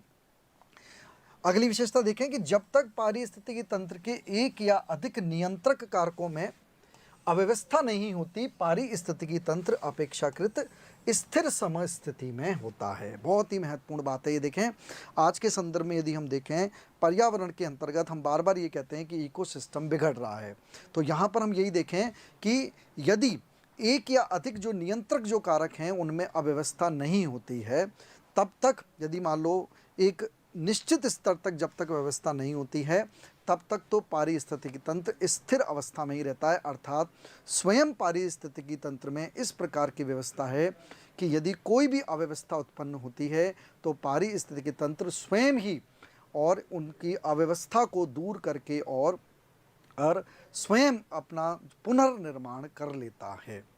लेकिन यदि वो अव्यवस्था, जैसे हम यहाँ कह रहे हैं, बहुत ही नियंत्रण से बाहर हो जाए तो निश्चित रूप में पारिस्थितिकी तंत्र फेल हो सकता है, बिगड़ सकता है, जैसे कि हम वर्तमान संदर्भ में देखते हैं। और उसके बिगड़ने का तात्पर्य यही है कि अभी हमने जो एक पूरा सिस्टम पढ़ा, आप लोग देखें, यदि उनमें से एक भी घटक यदि डिस्टर्ब हो जाएगा तो पूरा इकोसिस्टम डिस्टर्ब हो जाएगा। इसे हम इस उदाहरण से समझ सकते हैं कि सपोज़ करें कि हम किसी क्षेत्र में और बड़े पैमाने पर पेड़ काट दिए जाएं, पेड़ पौधे नहीं रहें, या कोई रोग लग जाए या किसी भी कारण से और पेड़ पौधे नहीं रहें, तो क्या होगा। आप लोग देखें कि यदि पौधे यदि नहीं होंगे जिन्हें हम उत्पादक कह रहे हैं, तो आप लोग देखो उन पर निर्भर जो हमारे प्राथमिक उपभोक्ता हैं वे भी धीरे धीरे नष्ट हो जाएंगे, क्योंकि उनको भोजन नहीं मिलेगा। जब वो धीरे धीरे नष्ट हो जाएंगे तो उन पर निर्भर जो द्वितीयक उपभोक्ता हैं वे भी नष्ट हो जाएंगे, और जब वे भी नष्ट हो जाएंगे तो उन पर निर्भर जो तृतीयक उपभोक्ता है वो भी नष्ट हो जाएंगे। तो आप लोग समझ सकते हैं कि किस प्रकार से एक के डिस्टर्ब होने से और पूरा इकोसिस्टम डिस्टर्ब हो जाता है। तो ये आपस में एक दूसरे को संतुलन स्थापित रखते हैं, ना किसी की संख्या अतिरिक्त बढ़ पाती है ना कम हो पाती है, और इस तरह से और इन परिस्थितियों में एक स्थिर समस्थिति का निर्माण होता है। तो यहाँ हम यही कह रहे हैं कि यदि थोड़े बहुत यदि परिवर्तन होते हैं, नियंत्रक कारकों की अव्यवस्था नहीं होती है, तो तब तक तो पारिस्थितिकी तंत्र एक स्थिर समस्थिति में ही रहता है। इसी क्रम में देखें कि पारिस्थितिकी तंत्र एक खुला तंत्र होता है, बहुत ही महत्वपूर्ण है, कई एग्जाम में पूछा गया है। खुला तंत्र क्यों होता है, तो आप लोग समझ सकते हैं कि जिसमें ऊर्जा तथा पदार्थों का सतत निवेश तथा उससे बहिर्गमन होता रहता है। अर्थात देखें कि जो पारिस्थितिक तंत्र है, एक तरफ तो वह ऊर्जा ग्रहण कर रहा है, विभिन्न पदार्थ ग्रहण कर रहा है, और उसके बाद में वह पर्यावरण को भी ऊर्जा और जो घटक जो आपके तत्व हैं उनको वापस भी दे रहा है पारिस्थितिकी तंत्र। तो इसीलिए ये खुला तंत्र है, ऐसा नहीं है केवल लेने पर विश्वास करता है, देने पर भी विश्वास कर रहा है और पूरा एक इकोसिस्टम बना रहा है। जैसे कि हम उदाहरण के लिए देख लेते हैं कि जो इकोसिस्टम का जो प्रमुख घटक है हमारा पौधे, उन्होंने मिट्टी से तत्व ग्रहण किए। इसको बहुत अच्छे उदाहरण से समझते हैं। मिट्टी से तत्व ग्रहण किए, अपना भोजन बनाया और भोजन के बाद में उन्होंने उपभोक्ताओं के लिए भोजन के रूप में प्रस्तुत कर दिया। तो एक तरह से तो उन्होंने मिट्टी से सारे तत्व ग्रहण कर लिए। अब आप लोग देखें कि इसका मतलब यदि बंद तंत्र होता तो जो पारिस्थितिकी तंत्र है वो उनका उपभोग करके वापस मिट्टी को लौटाता ही नहीं। लेकिन आप लोग देखें कि विभिन्न चरणों में आगे बढ़ते हुए, पोषण स्तरों में हम बढ़ते हुए, और जो अपघटक जीव हैं वो पुनः उन जीव जंतुओं को अपघटित करके और जो हमारे अजैविक जो तत्व थे, जो पोषक तत्व थे, उनको पुनः मिट्टी में और निवेशित कर देते हैं। तो इसलिए आप लोग देखें कि उनका सतत निवेश चलता रहता है, उनका बहिर्गमन होता रहता है, उनका उपभोग होता रहता है। इसका मतलब पूरा ये एक जो चक्र है, एक जो सिस्टम है, ये निर्बाध रूप में और चलता रहता है। इसीलिए ये एक खुला तंत्र है। तो देखें कथन कारण के इस प्रकार से प्रश्न आते हैं। कथनों को पूछ लेते हैं कि कौन सा कथन सत्य असत्य है। तो आप लोग ध्यान रखेंगे कि ये पारिस्थितिकी तंत्र एक खुला तंत्र होता है।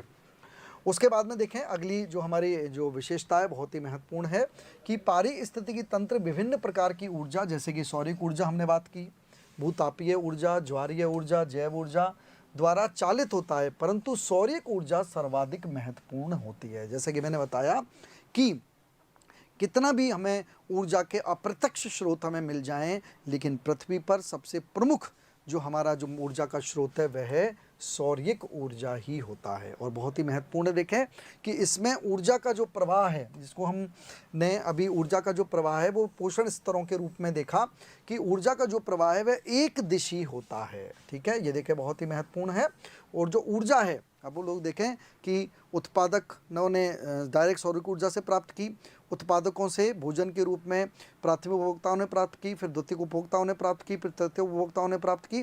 अर्थात कि जितनी ऊर्जा का बहिर्गमन हो जाता है वह ऊर्जा पुनः वापस नहीं आती है। तो ये देखो, ये तो ऊर्जा संरक्षण नियम है कि जिनका उपभोग होता जा रहा है ऊर्जा का, वह बहिर्गमन हो जाती है, वह ऊर्जा पुनः वापस नहीं आती है। इसीलिए इसको हम क्या बोल रहे हैं, एक दिशी कह रहे हैं।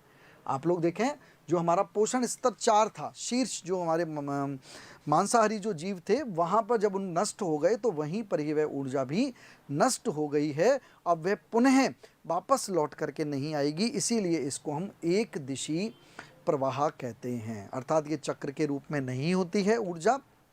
ठीक है, तो इसलिए देखें ये जो सौरिक ऊर्जा है ये पारिस्थितिकी तंत्र का एक प्रमुख घटक है जो जिसका प्रवाह एक दिशी होता है।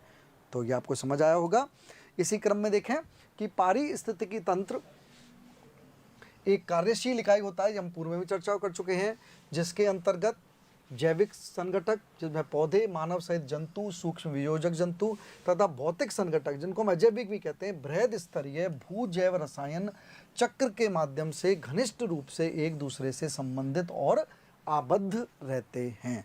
तो हम विभिन्न प्रकार के जो हमारे चक्र हैं, भू जैव रसायन चक्र, उनको भी चर्चा हम आगे की क्लासेस में करेंगे। तो आपस में ये एक दूसरे से संबंधित हैं, एक दूसरे से अन्योन्य क्रिया कर रहे हैं और एक दूसरे को प्रभावित भी कर रहे हैं और प्रभावित भी हो रहे हैं। तो इस प्रकार से देखें हम ये सभी विशेषताओं पर चर्चा कर रहे हैं पारिस्थितिक तंत्र। इसी क्रम में हम देखें कि पारिस्थितिकी तंत्र की निजी उत्पादकता होती है। उत्पादकता किसी क्षेत्र में प्रति समय इकाई में जैविक पदार्थों की वृद्धि दर की द्योतक होती है। बहुत ही महत्वपूर्ण है। ये देखें कि जो पारिस्थितिकी तंत्र है उसकी स्वयं की प्रोडक्टिविटी है और उत्पादकता किसी क्षेत्र में प्रति समय इकाई में जैविक पदार्थों की वृद्धि दर की द्योतक होती है। देखिए आगे की क्लासेस में हम जो इकोसिस्टम की प्रोडक्टिविटी भी पढ़ेंगे और हम देखेंगे कि जितनी ज़्यादा, ये देखें, प्रति समय इकाइयों में जैविक पदार्थों में जितनी ज़्यादा वृद्धि होगी, ठीक है, और उतना ही ज़्यादा और उसे हम उपभोक्ता की जो उत्पादकता का बढ़ना हम कहते हैं। तो ये जो पारिस्थितिकी तंत्र की निजी उत्पादकता होती है, स्वयं की अपनी प्रोडक्टिविटी है, और इसे हम प्रति समय इकाई में कैलकुलेट करते हैं क्षेत्र के हिसाब से कि कौन से क्षेत्र की कितनी प्रोडक्टिविटी है, अर्थात कितनी वहाँ की जो उत्पादकता है और वहाँ पर कितनी वृद्धि दर है। और इसे हम वृद्धि दर को किस में रूप में नापते हैं? जैविक पदार्थ। हमारे जो जैविक पदार्थ हैं अर्थात पौधों की वृद्धि, जीव जंतुओं की वृद्धि, कितने प्रजाति के जीव हैं, कितनी ज़्यादा संख्या में जीव हैं, इसे हम किसी भी पारिस्थितिकी तंत्र की उत्पादकता कहते हैं। और ये जो उत्पादकता है ये पारिस्थितिकी तंत्र की स्वयं की उत्पादकता है, कहीं और से नहीं आई है ये उत्पादकता। तो इसे इस तरह से हम ये इस विशेषता को इस प्रकार से समझ सकते हैं। इसी क्रम में देखें कि पारिस्थितिकी तंत्र में क्षेत्रीय विस्तार की दृष्टि से विभिन्नता होती है। ये देखें, अब आप लोग देखें कि पारिस्थितिकी तंत्र, जैसे कि मैंने पूर्व में भी बताया कि जो पारिस्थितिकी तंत्र है, एक छोटा सा तालाब भी अपने आप में एक पारिस्थितिकी तंत्र हो सकता है, एक पेड़ पारिस्थितिकी तंत्र हो सकता है, जिसमें भी इस प्रकार की व्यवस्था बन जाए जो अभी हमने एक चक्राकार रूप में हमने जो उत्पादक, उपभोक्ता और अपघटक जीवों और अजैविक घटकों के मध्य में हमने जो एक अन्योन्य क्रिया देखी, वह अन्योन्य क्रिया यदि कहीं पर भी विकसित हो जाए तो वही हमारा इकोसिस्टम होता है। तो इसलिए हम देख सकते हैं कि क्षेत्रीय विस्तार की दृष्टि से विभिन्नताएं होती हैं। क्षेत्रीय विस्तार की दृष्टि से विभिन्नता का मतलब है कि एक छोटा सा पेड़ भी आपका पारिस्थितिकी तंत्र हो सकता है, और आपका एक जो विस्तृत एक महासागर भी आपका एक पारिस्थितिकी तंत्र हो सकता है। तो यहाँ पर मैंने लिखा भी है कि यह अति लघु आकार वाला हो सकता है, जैसे कि ये गौशाला, जैसे कि गायों की गौशाला होती है, या किसी वृक्ष का कोई एक भाग जैसे कि जड़, तना या पत्तियों सहित शाखाएं, या एक बृहत्तम आकार वाला भी हो सकता है जैसे समस्त जीव मंडल। ये देखें, तो इस प्रकार से ये विशेषता भी बहुत ही महत्वपूर्ण है पारिस्थितिकी तंत्र की, कि पारिस्थितिकी तंत्र का कोई एक निश्चित आकार नहीं होता है, वह एक लघु आकार का हो सकता है जैसे एक वृक्ष। और वृक्ष में भी हम दोनों क्या कह रहे हैं, इसका एक छोटा सा भाग, जैसे आप लोग देखें जड़ अपने आप में एक इकोसिस्टम है। जड़ में जो उसकी जो रूट्स हैं वे स्वयं एक उत्पादक हैं, उन पर निर्भर करने वाले कई जीव जंतु हो सकते हैं, और इस तरह से वह भी एक छोटा सा इकोसिस्टम है।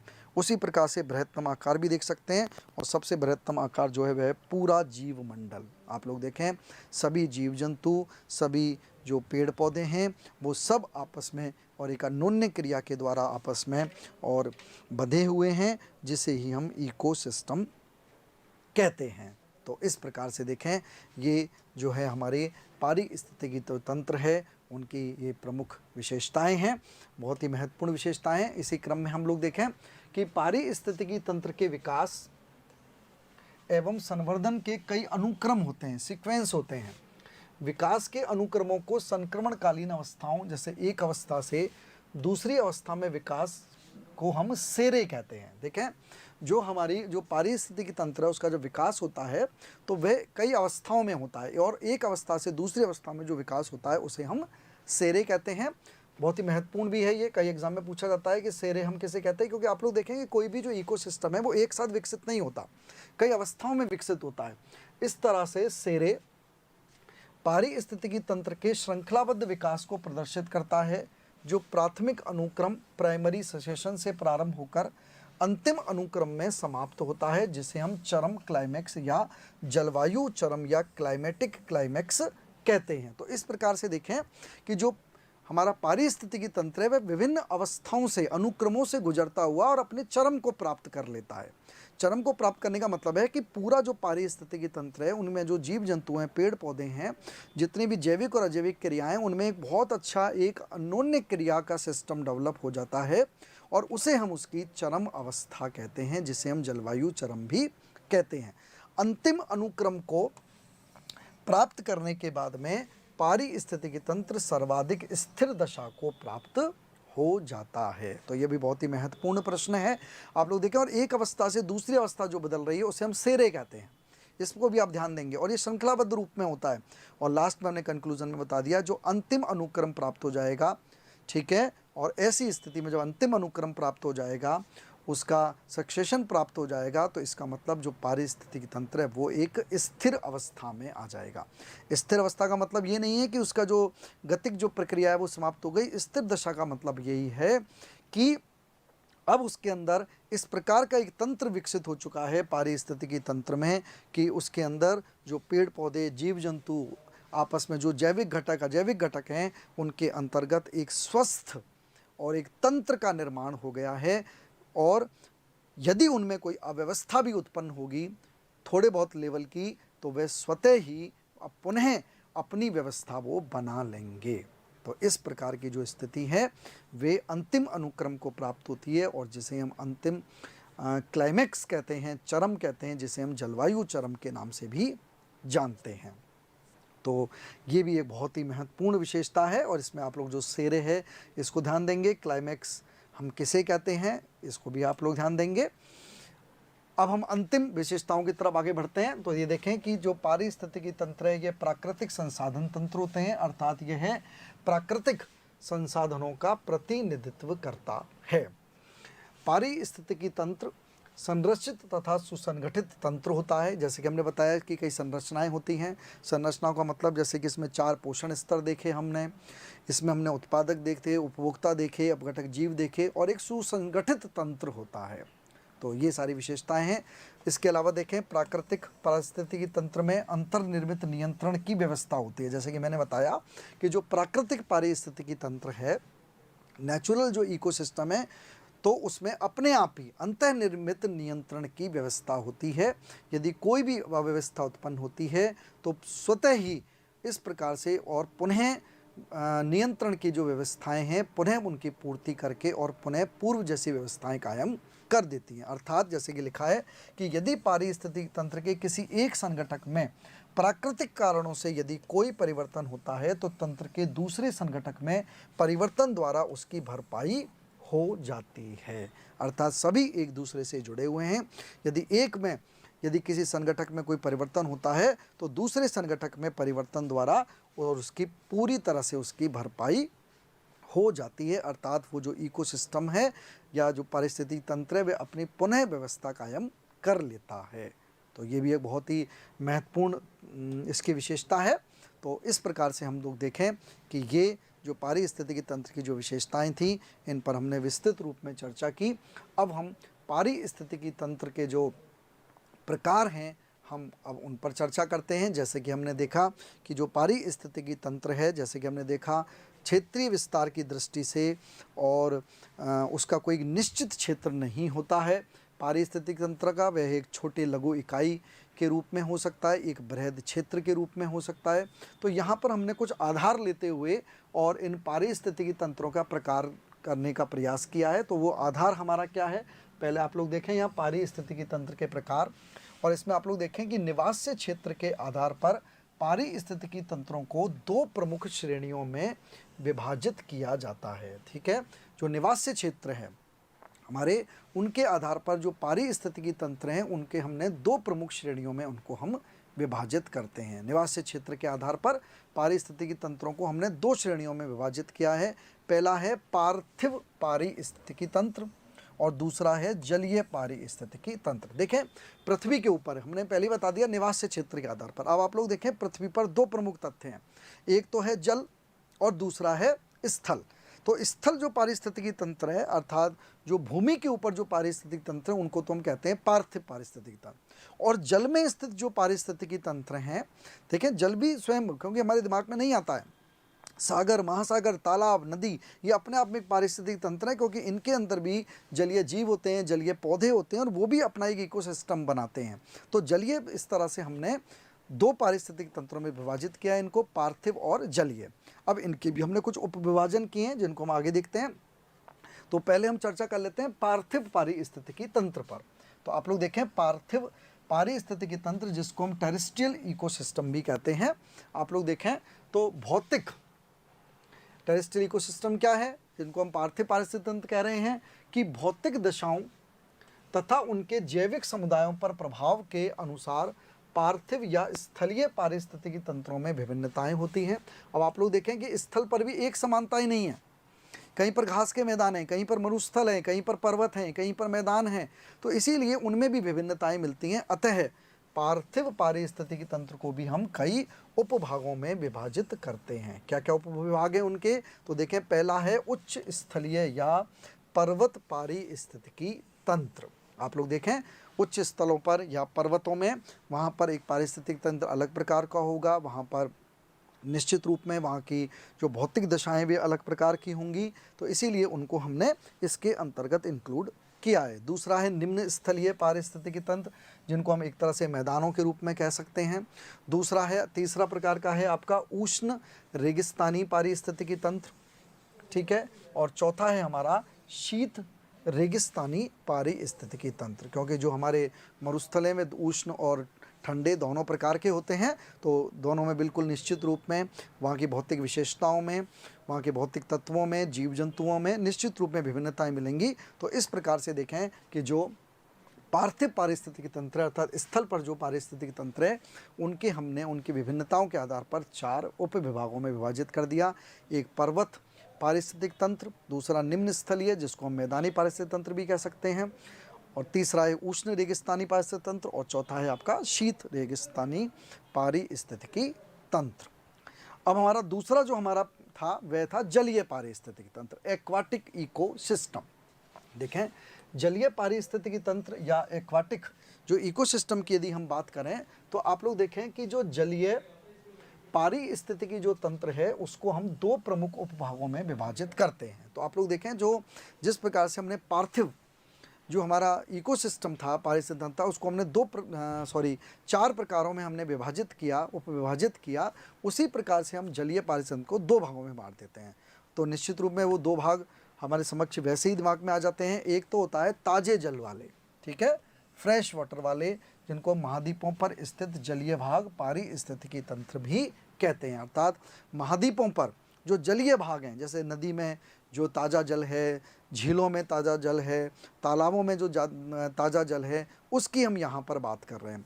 तो देखें, चाय ये स्थल पर हैं, महाद्वीपों पर स्थित है, लेकिन है ये जलीय भाग है, ताजे जल के भाग हैं, इसीलिए इनको हम जलीय पारिस्थितिकी तंत्र के अंतर्गत रखते हैं। तो जो ताजे जल वाले पारिस्थितिकी तंत्र हैं उनके हम कुछ उदाहरण देख लेते हैं, जैसे कि सरिता पारिस्थितिकी तंत्र, जिसको हम नदी पारिस्थितिकी तंत्र भी कह सकते हैं। झील पारिस्थितिकी तंत्र, जैसे कि मैंने बताया, झील अपने आप में पारिस्थितिकी तंत्र है। जलाशय, कोई तालाब हो सकता है, दलदल, इस प्रकार से कुछ ये उदाहरण हैं जो कि ताजे जल वाले पारिस्थितिकी तंत्र का उदाहरण प्रस्तुत करते हैं। ताजे जल का मतलब यहाँ पर हम जिसको मीठा पानी भी कह सकते हैं, फ्रेश वाटर कह सकते हैं। दूसरा प्रकार होगा आपका सागरीय पारिस्थितिकी तंत्र। देखें, दोनों के जल में अंतर है। अब मूल जो हमारा सागर वाले जो भाग हैं उनका भी पारिस्थितिकी तंत्र है, आप लोग देख सकते हैं, सागरीय पारिस्थितिकी तंत्र। अब इनके भी कुछ उदाहरण हो सकते हैं, क्योंकि देखें, सागर अपने आप में एक बहुत ही विस्तृत संरचना है। सागरों में भी अलग अलग प्रकार की कुछ विभिन्नताएं मिलती हैं, तो यहाँ पर हम उनको भी कुछ उदाहरण देख लेते हैं। तो वे हैं आपके, देखें, सागरीय पारिस्थितिकी तंत्र को भी खुले सागरीय पारिस्थितिकी तंत्र, तटीय ज्वार नदमुखी पारिस्थितिकी तंत्र, कोरल रीफ पारिस्थितिकी तंत्र आदि उप प्रकारों में विभाजित किया जाता है। तो आप लोग समझ सकते हैं कि सागरीय जो पारिस्थितिक तंत्र हैं उनको भी हम खुले सागरीय पारिस्थितिक तंत्र, देखें, खुले जो सागर हैं। तटीय ज्वार नदमुखी पारिस्थितिक तंत्र, ज्वार नदमुख हम उनको एस्चुरीज कहते हैं, कि तटों के पास में जहाँ पर एस्चुरीज बनी हुई होती हैं, जिनको हम ज्वार नदमुख कहते हैं, वहाँ पर भी एक अलग प्रकार का पारिस्थितिक तंत्र बन जाता है। कोरल रीफ पारिस्थितिक तंत्र, जहाँ पर कोरल जो हमारे प्रवाल जो पाए जाते हैं, वहाँ पर एक अलग प्रकार का इकोसिस्टम मिलता है। तो ये कुछ उदाहरण दिए गए हैं। इसी प्रकार से देखें कि सागरीय पारिस्थितिकी तंत्रों को दूसरे रूप में भी विभाजित किया जा सकता है, जैसे सागर सतह का पारिस्थितिकी तंत्र और सागर नितल का पारिस्थितिकी तंत्र। देखें, जैसे कि हम देखें कि सागर की जो सतह के जल के तापमान, लवणता, इन सब में विभिन्नताएं मिलती हैं। निश्चित रूप में नितल में स्थित जो जल है, नितल में स्थित जो जल है उसके तापमान, लवणता में निश्चित रूप में विभिन्नता मिलेगी। तो ऐसी स्तर पर यहाँ पर भी 2 प्रकार के ये और आपके जो हैं रूप हो जाते हैं पारिस्थितिक तंत्र के, अर्थात सागर की सतह पर पारिस्थितिक तंत्र। तो निश्चित रूप में सागर की सतह पर अलग प्रकार के पौधे मिलेंगे, जो जलीय पौधे होते हैं, जलीय जीव जंतु होते हैं। और सागर के नितल में जो पौधे मिलेंगे या जीव जंतु मिलेंगे वो निश्चित प्रकार में अलग प्रकार के होंगे। तो इस प्रकार से देख सकते हैं कि एक बृहद पारिस्थितिकी तंत्र में भी पारिस्थितिकी तंत्र के हमको कई रूप देखने को मिलते हैं। तो इस प्रकार से हम देख सकते हैं कि हमने मुख्य रूप से और जो हमारे पारिस्थितिक जो तंत्र है उनके हमने मुख्य रूप से और दो प्रकार हमने इस प्रकार से देखे, एक पार्थिव पारिस्थितिक तंत्र और अगला आपका जो दूसरा है वह है सागरीय पारिस्थितिक तंत्र। उनके भी हमने कई रूपों पर यहाँ पर और चर्चा की। तो इस प्रकार से हम देख सकते हैं कि किस प्रकार की व्यवस्था है। अब इसी क्रम में हम एक और जो इनसे जुड़ा हुआ जो बिंदु है जिनको हम कुछ नियम कहते हैं, पारिस्थितिकीय नियम, उन पर हम थोड़ी सी चर्चा कर लेते हैं, जिनको हम इकोलॉजिकल प्रिंसिपल्स कहते हैं। हम आगे की क्लास में इकोलॉजी किसे कहते हैं। तो देखिए पारिस्थितिकी तंत्र, पारिस्थितिकीय जो अध्ययन है जिसको हम इकोलॉजी कहते हैं उसकी आधारभूत इकाई है। एक्चुअल में हम जिस एनवायरनमेंट में रह रहे हैं उसे हम इकोलॉजी कहते हैं, पारिस्थितिकी कहते हैं। और उस पारिस्थितिकी जो अध्ययन हम कर रहे हैं उसकी महत्वपूर्ण जो इकाई है, आधारभूत जो इकाई है वह पारिस्थितिकी तंत्र है।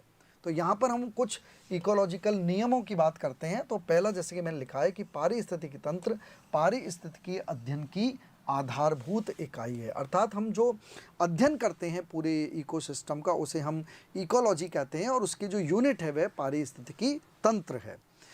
इनमें से हम कुछ पर हम अभी चर्चा भी कर चुके हैं पूर्व में भी, लेकिन यहाँ पर दोबारा देख लेते हैं नियमों को।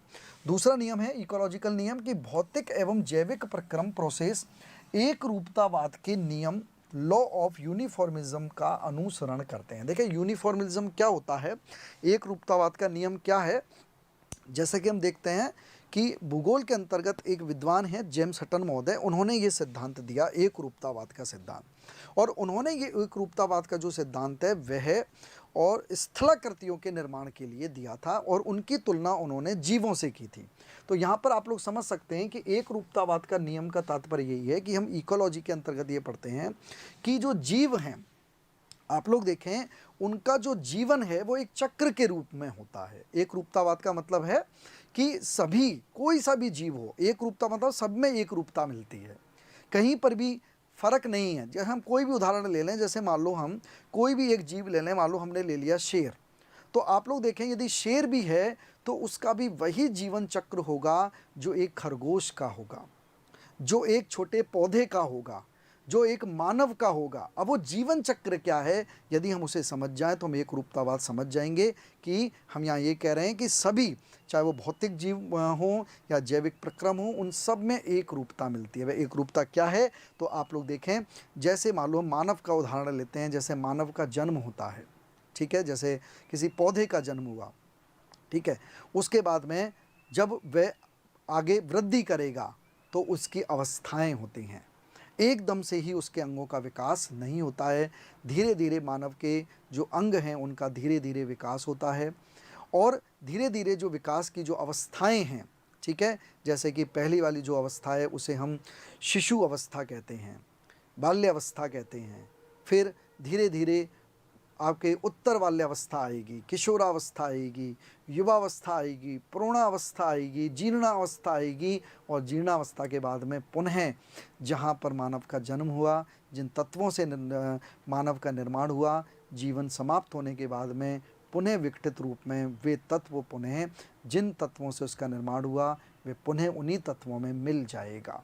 तो इसके लिए देखें ये एक जो किसी भी जीव का, देखें यहाँ पर हम यही कह रहे हैं एक रूपतावाद का मतलब है कि ये आप लोग देखें ये स्टेज हैं, हम ये कह सकते हैं, और इनकी स्टेज की कोई फिक्स वो नहीं है, ठीक है, लेकिन हम ये कह रहे हैं कि कोई भी जो जीव है, पेड़ पौधे हैं, वो सब एक निश्चित क्रम में ही और अवस्थाओं में अपना विकास करते हैं और पुनः ये देखें उनका जो जीवन है वे एक चक्र के रूप में होता है, जहाँ से प्रारंभ करते हैं पुनः वहीं पर ही उनका चक्र समाप्त हो जाता है। तो कोई से भी आप लोग ले सकते हैं इस प्रकार के उदाहरण, इसी को ही हम एक रूपतावाद का नियम कहते हैं। इसी क्रम में बढ़ें, मुझे उम्मीद है आपको समझ आया होगा। बहुत सरल है ये कि सभी जीवित जीव तथा भौतिक पर्यावरण आपस में प्रतिक्रियाशील रिएक्टिव होते हैं। ये हम समझ ही चुके हैं कि चाहे वो उत्पादक हों, उपभोक्ता हों, वे अपना जो पर्यावरण है, भौतिक पर्यावरण, जो भौतिक पर्यावरण के घटक हैं, जो कि हमने अभी देखा, जो सौर ऊर्जा है, कार्बनिक पदार्थ, अकार्बनिक पदार्थ, उन सब से आपस में प्रतिक्रियाशील होते हैं, रिएक्टिव होते हैं, अर्थात जीवित जीव आपस में प्रतिक्रिया करते हैं, एक दूसरे को प्रभावित करते हैं और भौतिक पर्यावरण को प्रभावित करते हैं तथा उससे प्रभावित भी होते हैं। जैसे मैंने पूर्व में ही आपको समझा दिया कि सभी जीव जंतु ना केवल अपने जो आपका जो पोषण स्तर के जो जीव को, देखें हम उदाहरण के लिए ले लेते हैं कि सपोज करो प्राथमिक उपभोक्ता है, तो वह एक तरफ तो उत्पादक को प्रभावित कर रहा है, तो दूसरी तरफ द्वितीयक उपभोक्ता को भी प्रभावित कर रहा है और स्वयं उनसे प्रभावित भी हो रहा है। ठीक है, तो इसलिए देखें कि आपस में ये सभी जो हमारे उत्पादक, उपभोक्ता और जो भी संगठक हैं, वे आपस में एक दूसरे से प्रतिक्रिया करते हैं और आपस में एक दूसरे को प्रभावित भी करते हैं और प्रभावित भी होते हैं।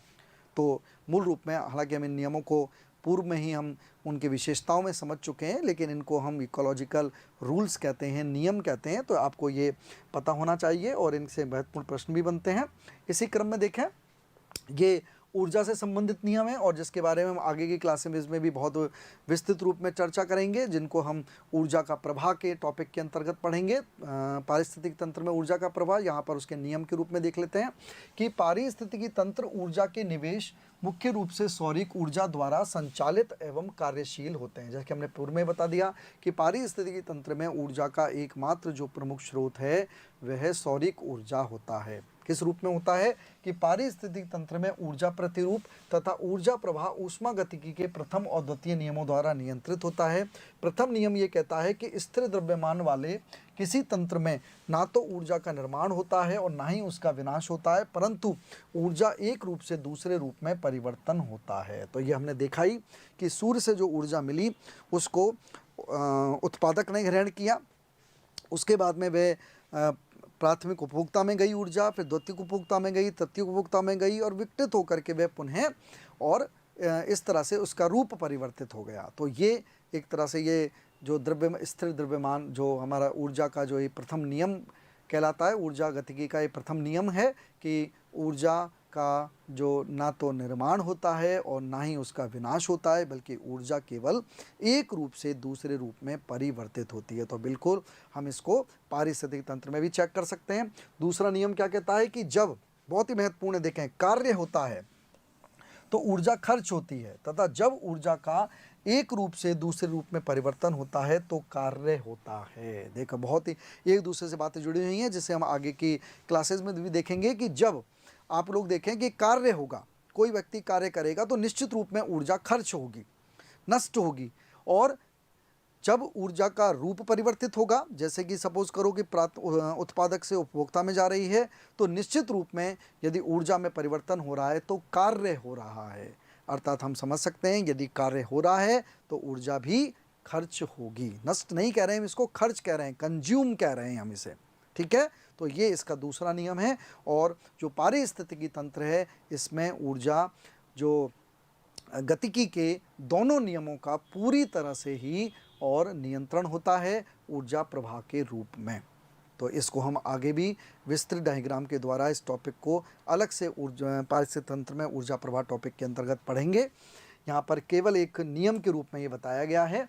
आगे देखें कि ये हम पहले भी चर्चा कर चुके हैं कि पारिस्थितिकी तंत्र में ऊर्जा का प्रवाह एक दिशी होता है, जैसे कि मैंने पहले भी बताया आपको। बढ़ते पोषण स्तर, ट्रॉफिक लेवल्स, जो मैंने बताया, हमने 4 पोषण स्तरों पर चर्चा की, के साथ श्वसन द्वारा ऊर्जा के सापेक्षिक ह्रास दर में भी वृद्धि होती जाती है। तो देखें, जब आगे के जो हमारे उपभोक्ता हैं वे जब कार्य करेंगे तो निश्चित रूप में जब वे कार्य करेंगे तो ऊर्जा बिना सापेक्षिक उसका ह्रास होगा, ऊर्जा का उपभोग होगा, तो निश्चित रूप में उसके जो है ह्रास के रूप में उसका उपभोग भी होता हुआ चला जाएगा। लेकिन ये कह रहे हैं कि जैसे जैसे हम पोषण स्तरों में बढ़ते हैं उसकी मात्रा भी बढ़ती हुई चली जाएगी। तो निश्चित रूप में जैसे जैसे हम पोषण स्तरों में बढ़ेंगे तो जीवों का आकार बढ़ेगा, जीवों का आकार बढ़ेगा तो उनकी श्वसन क्रिया की दर बढ़ेगी, श्वसन क्रिया की दर बढ़ेगी तो ऊर्जा का उपभोग भी बढ़ेगा। तो इस तरह से ये भी एक बहुत महत्वपूर्ण नियम है। और ऊर्जा का जो प्रवाह है वे पारिस्थितिक तंत्र में एक दिशी होता है, इसको आप ध्यान रखेंगे।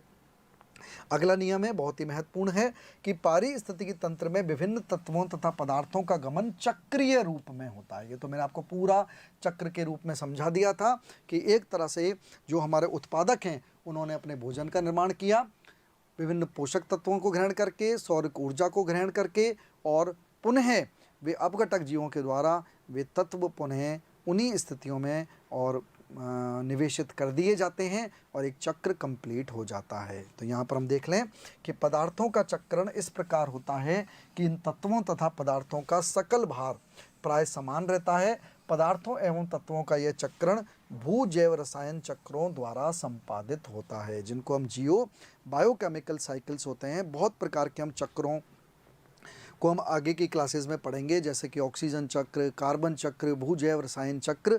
तो आप लोग देखें, जितने भी मैंने बताया कि पारिस्थितिकी तंत्र में इस प्रकार की व्यवस्था है कि वह चक्रीय रूप में ही पाई जाती है।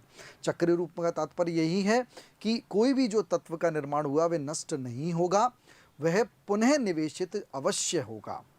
ठीक है, क्योंकि हमने पहले ही बता दिया था, हमने एक शब्द पे चर्चा की थी कि पारिस्थितिकी तंत्र एक खुला तंत्र होता है।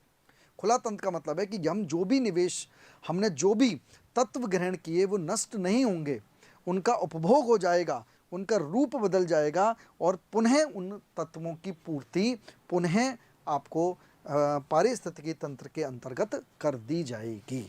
तो इस प्रकार से देखें कि ये भी एक बहुत ही महत्वपूर्ण एक नियम है। अब हम लोग थोड़े से उत्पादकता से संबंधित नियम देख लेते हैं, हालांकि हम इसकी चर्चा कर चुके हैं और आगे की अभी और क्लासेस में भी करेंगे। पहले हम नियम देख लेते हैं कि पारिस्थितिकी तंत्र की उत्पादकता, अर्थात पारिस्थितिकी तंत्र में पोषण स्तर 1 में स्वपोषित हरे पौधों द्वारा प्रकाश संश्लेषण विधि द्वारा प्रति समय इकाई में ऊर्जा या जैविक पदार्थों की जो वृद्धि की दर को पारिस्थितिकी तंत्र की उत्पादकता कहते हैं। तो हमने यही बताया था कि पारिस्थितिकी तंत्र की उत्पादकता का मतलब है कि जैविक पदार्थों में जो वृद्धि होती है उसे हम प्राथमिक तंत्र की उत्पादकता कहते हैं, और ये 2 कारकों पर निर्भर करती है। अर्थात किसी भी पारिस्थितिकी तंत्र की उत्पादकता अर्थात जीवों की जो वृद्धि है वो किन तत्वों पर निर्भर करेगी, तो वे 2 तत्वों पर निर्भर करती है। पहली, सौरिक ऊर्जा की उपलब्धता। देखें, जहाँ पर भी सौरिक ऊर्जा की जितनी ज़्यादा उपलब्धता होगी वहाँ की उत्पादकता उतनी ही ज़्यादा होगी। जैसे हम पृथ्वी के संदर्भ में देखें तो सबसे ज़्यादा सौरिक ऊर्जा की जो उपलब्धता है वह भूमध्य रेखीय क्षेत्रों में होती है। तो निश्चित रूप में आप लोग देखें वहाँ पर पारिस्थितिकी तंत्र की उत्पादकता भी सबसे ज़्यादा मिलेगी। ध्रुवीय क्षेत्रों में देखें तो सौर ऊर्जा की उपलब्धता सबसे कम होती है, ना के बराबर होती है, और इसीलिए वहाँ पर जो पारिस्थितिकी तंत्र की उत्पादकता सबसे कम मिलेगी। तो कितने अच्छे महत्वपूर्ण उदाहरण से हमने इसको समझा।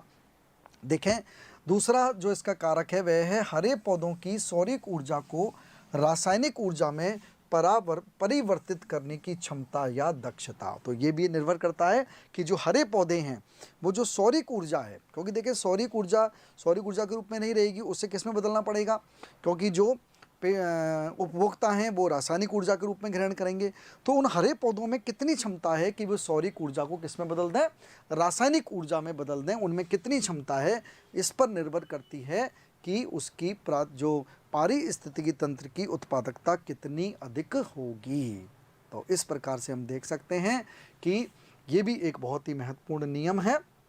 इसी क्रम में देखें, मैंने उदाहरण भी दिया है जो अभी मैंने आपको समझाया कि भूमध्य रेखा से ध्रुवों की ओर जाने पर सूर्य तप की मात्रा कम होती जाती है, अतः प्राथमिक उत्पादकता भी घटती जाती है। ये देखें, यहाँ पर उदाहरण हो गया, एक नियम हो गया कि जैसे जैसे हम ध्रुवों की तरफ जाते हैं, हम सब जानते हैं सूर्य तप की मात्रा कम होती है, इसलिए प्राथमिक उत्पादकता भी घटती जाती है। तो आप लोग समझ सकते हैं, इस तरह के प्रश्न भी आप पूछ लिए जाते हैं कि पृथ्वी पर सबसे ज़्यादा उत्पादकता कहाँ मिलेगी। हालांकि मैंने बताया कि आगे की हम क्लासेस में पारिस्थितिक तंत्र की उत्पादकता भी हम टॉपिक के अंदर पढ़ेंगे, हम अलग अलग क्षेत्रों की उत्पादकता पर चर्चा करेंगे। लेकिन यहाँ पर हम एक नियम के रूप में देख सकते हैं कि उत्पादकता वहाँ ज़्यादा मिलेगी जहाँ पर सूर्य तप की मात्रा ज़्यादा है, और सूर्य तप की मात्रा भूमध्य रेखा पर अधिक है, ध्रुवों पर न्यूनतम है। इसलिए भूमध्य रेखा से ध्रुवों की ओर जाते हैं तो उत्पादकता जो है, प्राथमिक उत्पादकता वह घटती जाती है।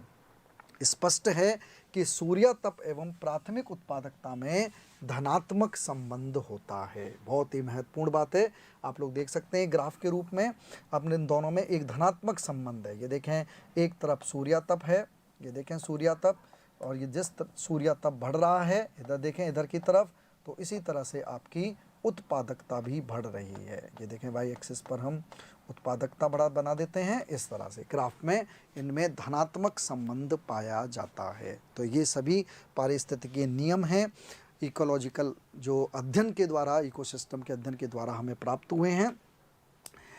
अब हम अंतिम जो हमारे नियमों पे हम चर्चा कर लेते हैं, और वह है आपकी पारिस्थितिकी तंत्र में अंतः निर्मित स्वतः नियंत्रण की क्रियाविधि होती है। ये हम पूर्व में भी चर्चा कर चुके हैं कि कोई भी जो पारिस्थितिकी तंत्र है, जो प्राकृतिक पारिस्थितिकी तंत्र है, उसमें कोई भी अव्यवस्था उत्पन्न होती है तो वह स्वतः ही उसका जो अव्यवस्था को पुनः व्यवस्था में परिवर्तित करने की क्षमता होती है, जिसको हम अंतः निर्मित स्वतः नियंत्रण की क्रियाविधि कहते हैं।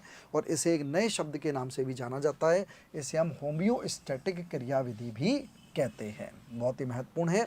किस रूप में होती है हमने पूर्व में भी समझा, हम दोबारा देख लेते हैं कि प्राकृतिक पारिस्थितिकी तंत्र में यदि बाह्य कारकों द्वारा किसी तरह का परिवर्तन होता है तो उसका इस क्रियाविधि द्वारा प्रतिसंतुलन हो जाता है तथा पारिस्थितिकी तंत्र एवं पारिस्थितिकी स्थिरता पुनः स्थापित हो जाती है। कहने का मतलब कोई भी जो कारक हैं वो किसी भी इकोसिस्टम को प्रभावित करने का जो बाह्य कारक प्रयास करते हैं, तो इस तरह का परिवर्तन होता है जिसको हम होम्योस्टैटिक क्रियाविधि कहते हैं। वह क्रियाविधि कार्य करती है और वह जो अव्यवस्था उत्पन्न होती है उसमें पुनः व्यवस्था कायम करती है, और जो पारिस्थितिकी तंत्र है वह पुनः उसकी स्थिरता पहले की तरह स्थापित हो जाती है। अर्थात अपने आप में जो इकोसिस्टम है उसमें अंतः निर्मित स्वतः नियंत्रण की क्रियाविधि पाई जाती है। लेकिन आप लोग देखें यदि वर्तमान संदर्भ में हमारे समक्ष ये प्रश्न आता है कि सर वर्तमान संदर्भ में तो हम ये कहते हैं कि इकोसिस्टम डिस्टर्ब हो रहा है, तो निश्चित रूप में देखें इकोसिस्टम वर्तमान संदर्भ में हम ये कह रहे हैं कि हर चीज़ की एक लिमिट होती है। हम बार बार यही कह रहे हैं कि एक लिमिट तक तो पारिस्थितिकी तंत्र में स्वतः ही नियंत्रण की क्रियाविधि है, लेकिन यदि वो लिमिट हम क्रॉस कर देंगे, मानव उस लिमिट को क्रॉस कर देगा, जैसे कि मान लो हम एक उदाहरण के लिए समझ सकते हैं कि जैसे निश्चित रूप में आज नहीं और भूतकाल से ही जैसे जो जंगल हैं उनमें और ज़रूरत के मुताबिक निश्चित रूप में पेड़ काटे जाते हैं। जो पेड़ सूख जाते हैं उनको काट लिया जाता है, उनका उपभोग किया जाता है निश्चित रूप में। तो ये एक स्वतः प्रक्रिया है और वे अपने आप को स्वतः पुनः स्थापित भी कर लेते हैं। लेकिन आप लोग देखें कि जो उनकी बनने की जो प्रक्रिया है, यदि हम उससे ज़्यादा उनके नष्ट होने की प्रक्रिया कर देंगे तो वह जो व्यवस्था है वह पूरी तरह से डिस्टर्ब हो जाएगी। तो वर्तमान संदर्भ में यही है कि उत्पादकता कम है और उपभोग ज़्यादा हो रहा है, और इसीलिए जो इकोसिस्टम है वह अपने आप को जो हील नहीं कर पा रहा है और पुनः स्थापित नहीं कर पा रहा है। लेकिन हम बार बार यही कह रहे हैं कि उसमें अपने आप स्वतः ही उसके अंदर ऐसे नियंत्रण की व्यवस्था है जिसको हम होम्योस्टैटिक क्रियाविधि के नाम से भी जानते हैं। तो एक स्तर तक ही ये क्रियाविधि कार्य कर सकती है। अब इसी क्रम में हम देखें, अंतिम हम विशेषताओं पर चर्चा कर रहे हैं। जब कोई पारिस्थितिकी तंत्र अपने विभिन्न संघटकों में होने वाले परिवर्तनों के साथ समायोजन करने में असमर्थ हो जाता है तो पारिस्थितिकी तंत्र में अस्थिरता उत्पन्न हो जाती है तथा कई प्रकार की पर्यावरणीय समस्याएं उत्पन्न हो जाती हैं। जैसे कि मैंने अभी आपको बताया कि किसी भी कारण से जब कोई पारिस्थितिकी तंत्र अपने विभिन्न संघटकों में, जैसे कि हमने विभिन्न संघटक बताए, उनके हमने उप प्रकार बताए, यदि उनमें किसी भी प्रकार का समायोजन नहीं हो पाता है या कोई अव्यवस्था उत्पन्न हो जाती है तो पारिस्थितिकी तंत्र में अस्थिरता उत्पन्न हो जाएगी और जिसके कारण कई पर्यावरणीय समस्याएं उत्पन्न होंगी। जैसे कि हम जितनी भी पर्यावरणीय समस्याओं पर वर्तमान संदर्भ में हम चर्चा करते हैं, चाहे वो ग्लोबल वार्मिंग हो, अम्लीय वर्षा हो, चाहे वनों से संबंधित हो, जीव जंतुओं के हैबिटाट के नष्ट होने से संबंधित हो, ये सभी प्रकार के जो पर्यावरणीय, चाहे वो प्रदूषण हो, ये सभी प्रकार की जो पर्यावरणीय समस्याएं वो इकोसिस्टम में जो समायोजन का जो बिगड़ गया है उनके संगठकों में, उसी का ही परिणाम है। अंतिम हम जो इसकी विशेषता है, अंतिम विशेषता उस पर हम चर्चा कर लेते हैं, जिसको हम इनके नियम कह रहे हैं, पारिस्थितिकीय नियम। देखें, पादप समुदाय का विकास सुलभ पर्यावरणीय दशाओं वाले किसी निश्चित निवास्य क्षेत्र में अनुक्रमिक विकास द्वारा होता है, जो 5 प्रावस्थाओं में संपन्न होता है। वनस्पतियों के विकास के 2 अनुक्रम होते हैं, प्राथमिक अनुक्रम और द्वितीयक अनुक्रम। तो ये भी एक नियम है। आप लोग देखें कि जो पादप समुदाय है वो अपने हैबिटाट में, अपने निवासी क्षेत्र में जो विकास करता है उसके 5 प्रावस्थाएं होती हैं, लेकिन वनस्पतियों के विकास के 2 प्रमुख अनुक्रम बताए गए हैं, 2 उनके स्टेज बताए गए हैं। कहने का तात्पर्य, एक होता है प्राथमिक अनुक्रम और दूसरा होता है द्वितीयक अनुक्रम, जिसको हम प्राइमरी एंड सेकेंडरी अनुक्रम भी कहते हैं। और एक अवस्था से दूसरे अवस्था में जब बदलते हैं तो उनको हमने सहरे कहा था, जैसे कि हमने पूर्व में भी चर्चा की। और ये जो इनका द्वितीय अनुक्रम प्राप्त होगा वनस्पतियों का, उस द्वितीय अनुक्रम को इनकी चरम अवस्था भी कहते हैं। उसके बाद में इनका अवसान हो जाता है। तो इस प्रकार से हम देखें, ये हमारे समक्ष पारिस्थितिकीय नियम थे, जिनकी हमने विस्तृत रूप में विभिन्न उदाहरणों के द्वारा चर्चा की। तो आज के इस टॉपिक में हमने पारिस्थितिकी तंत्र के जो पहला भाग है उसके अंतर्गत हमने उनकी परिभाषा, पारिस्थितिकी तंत्र के संगठक, उनके विशेषताएं, उनके प्रकार और जो हमारे जो नियम हैं पारिस्थितिकी नियम, उन सब पर हमने विस्तृत रूप में आज चर्चा की। अब हम आगे की क्लास में फिर मिलते हैं। थैंक यू, धन्यवाद।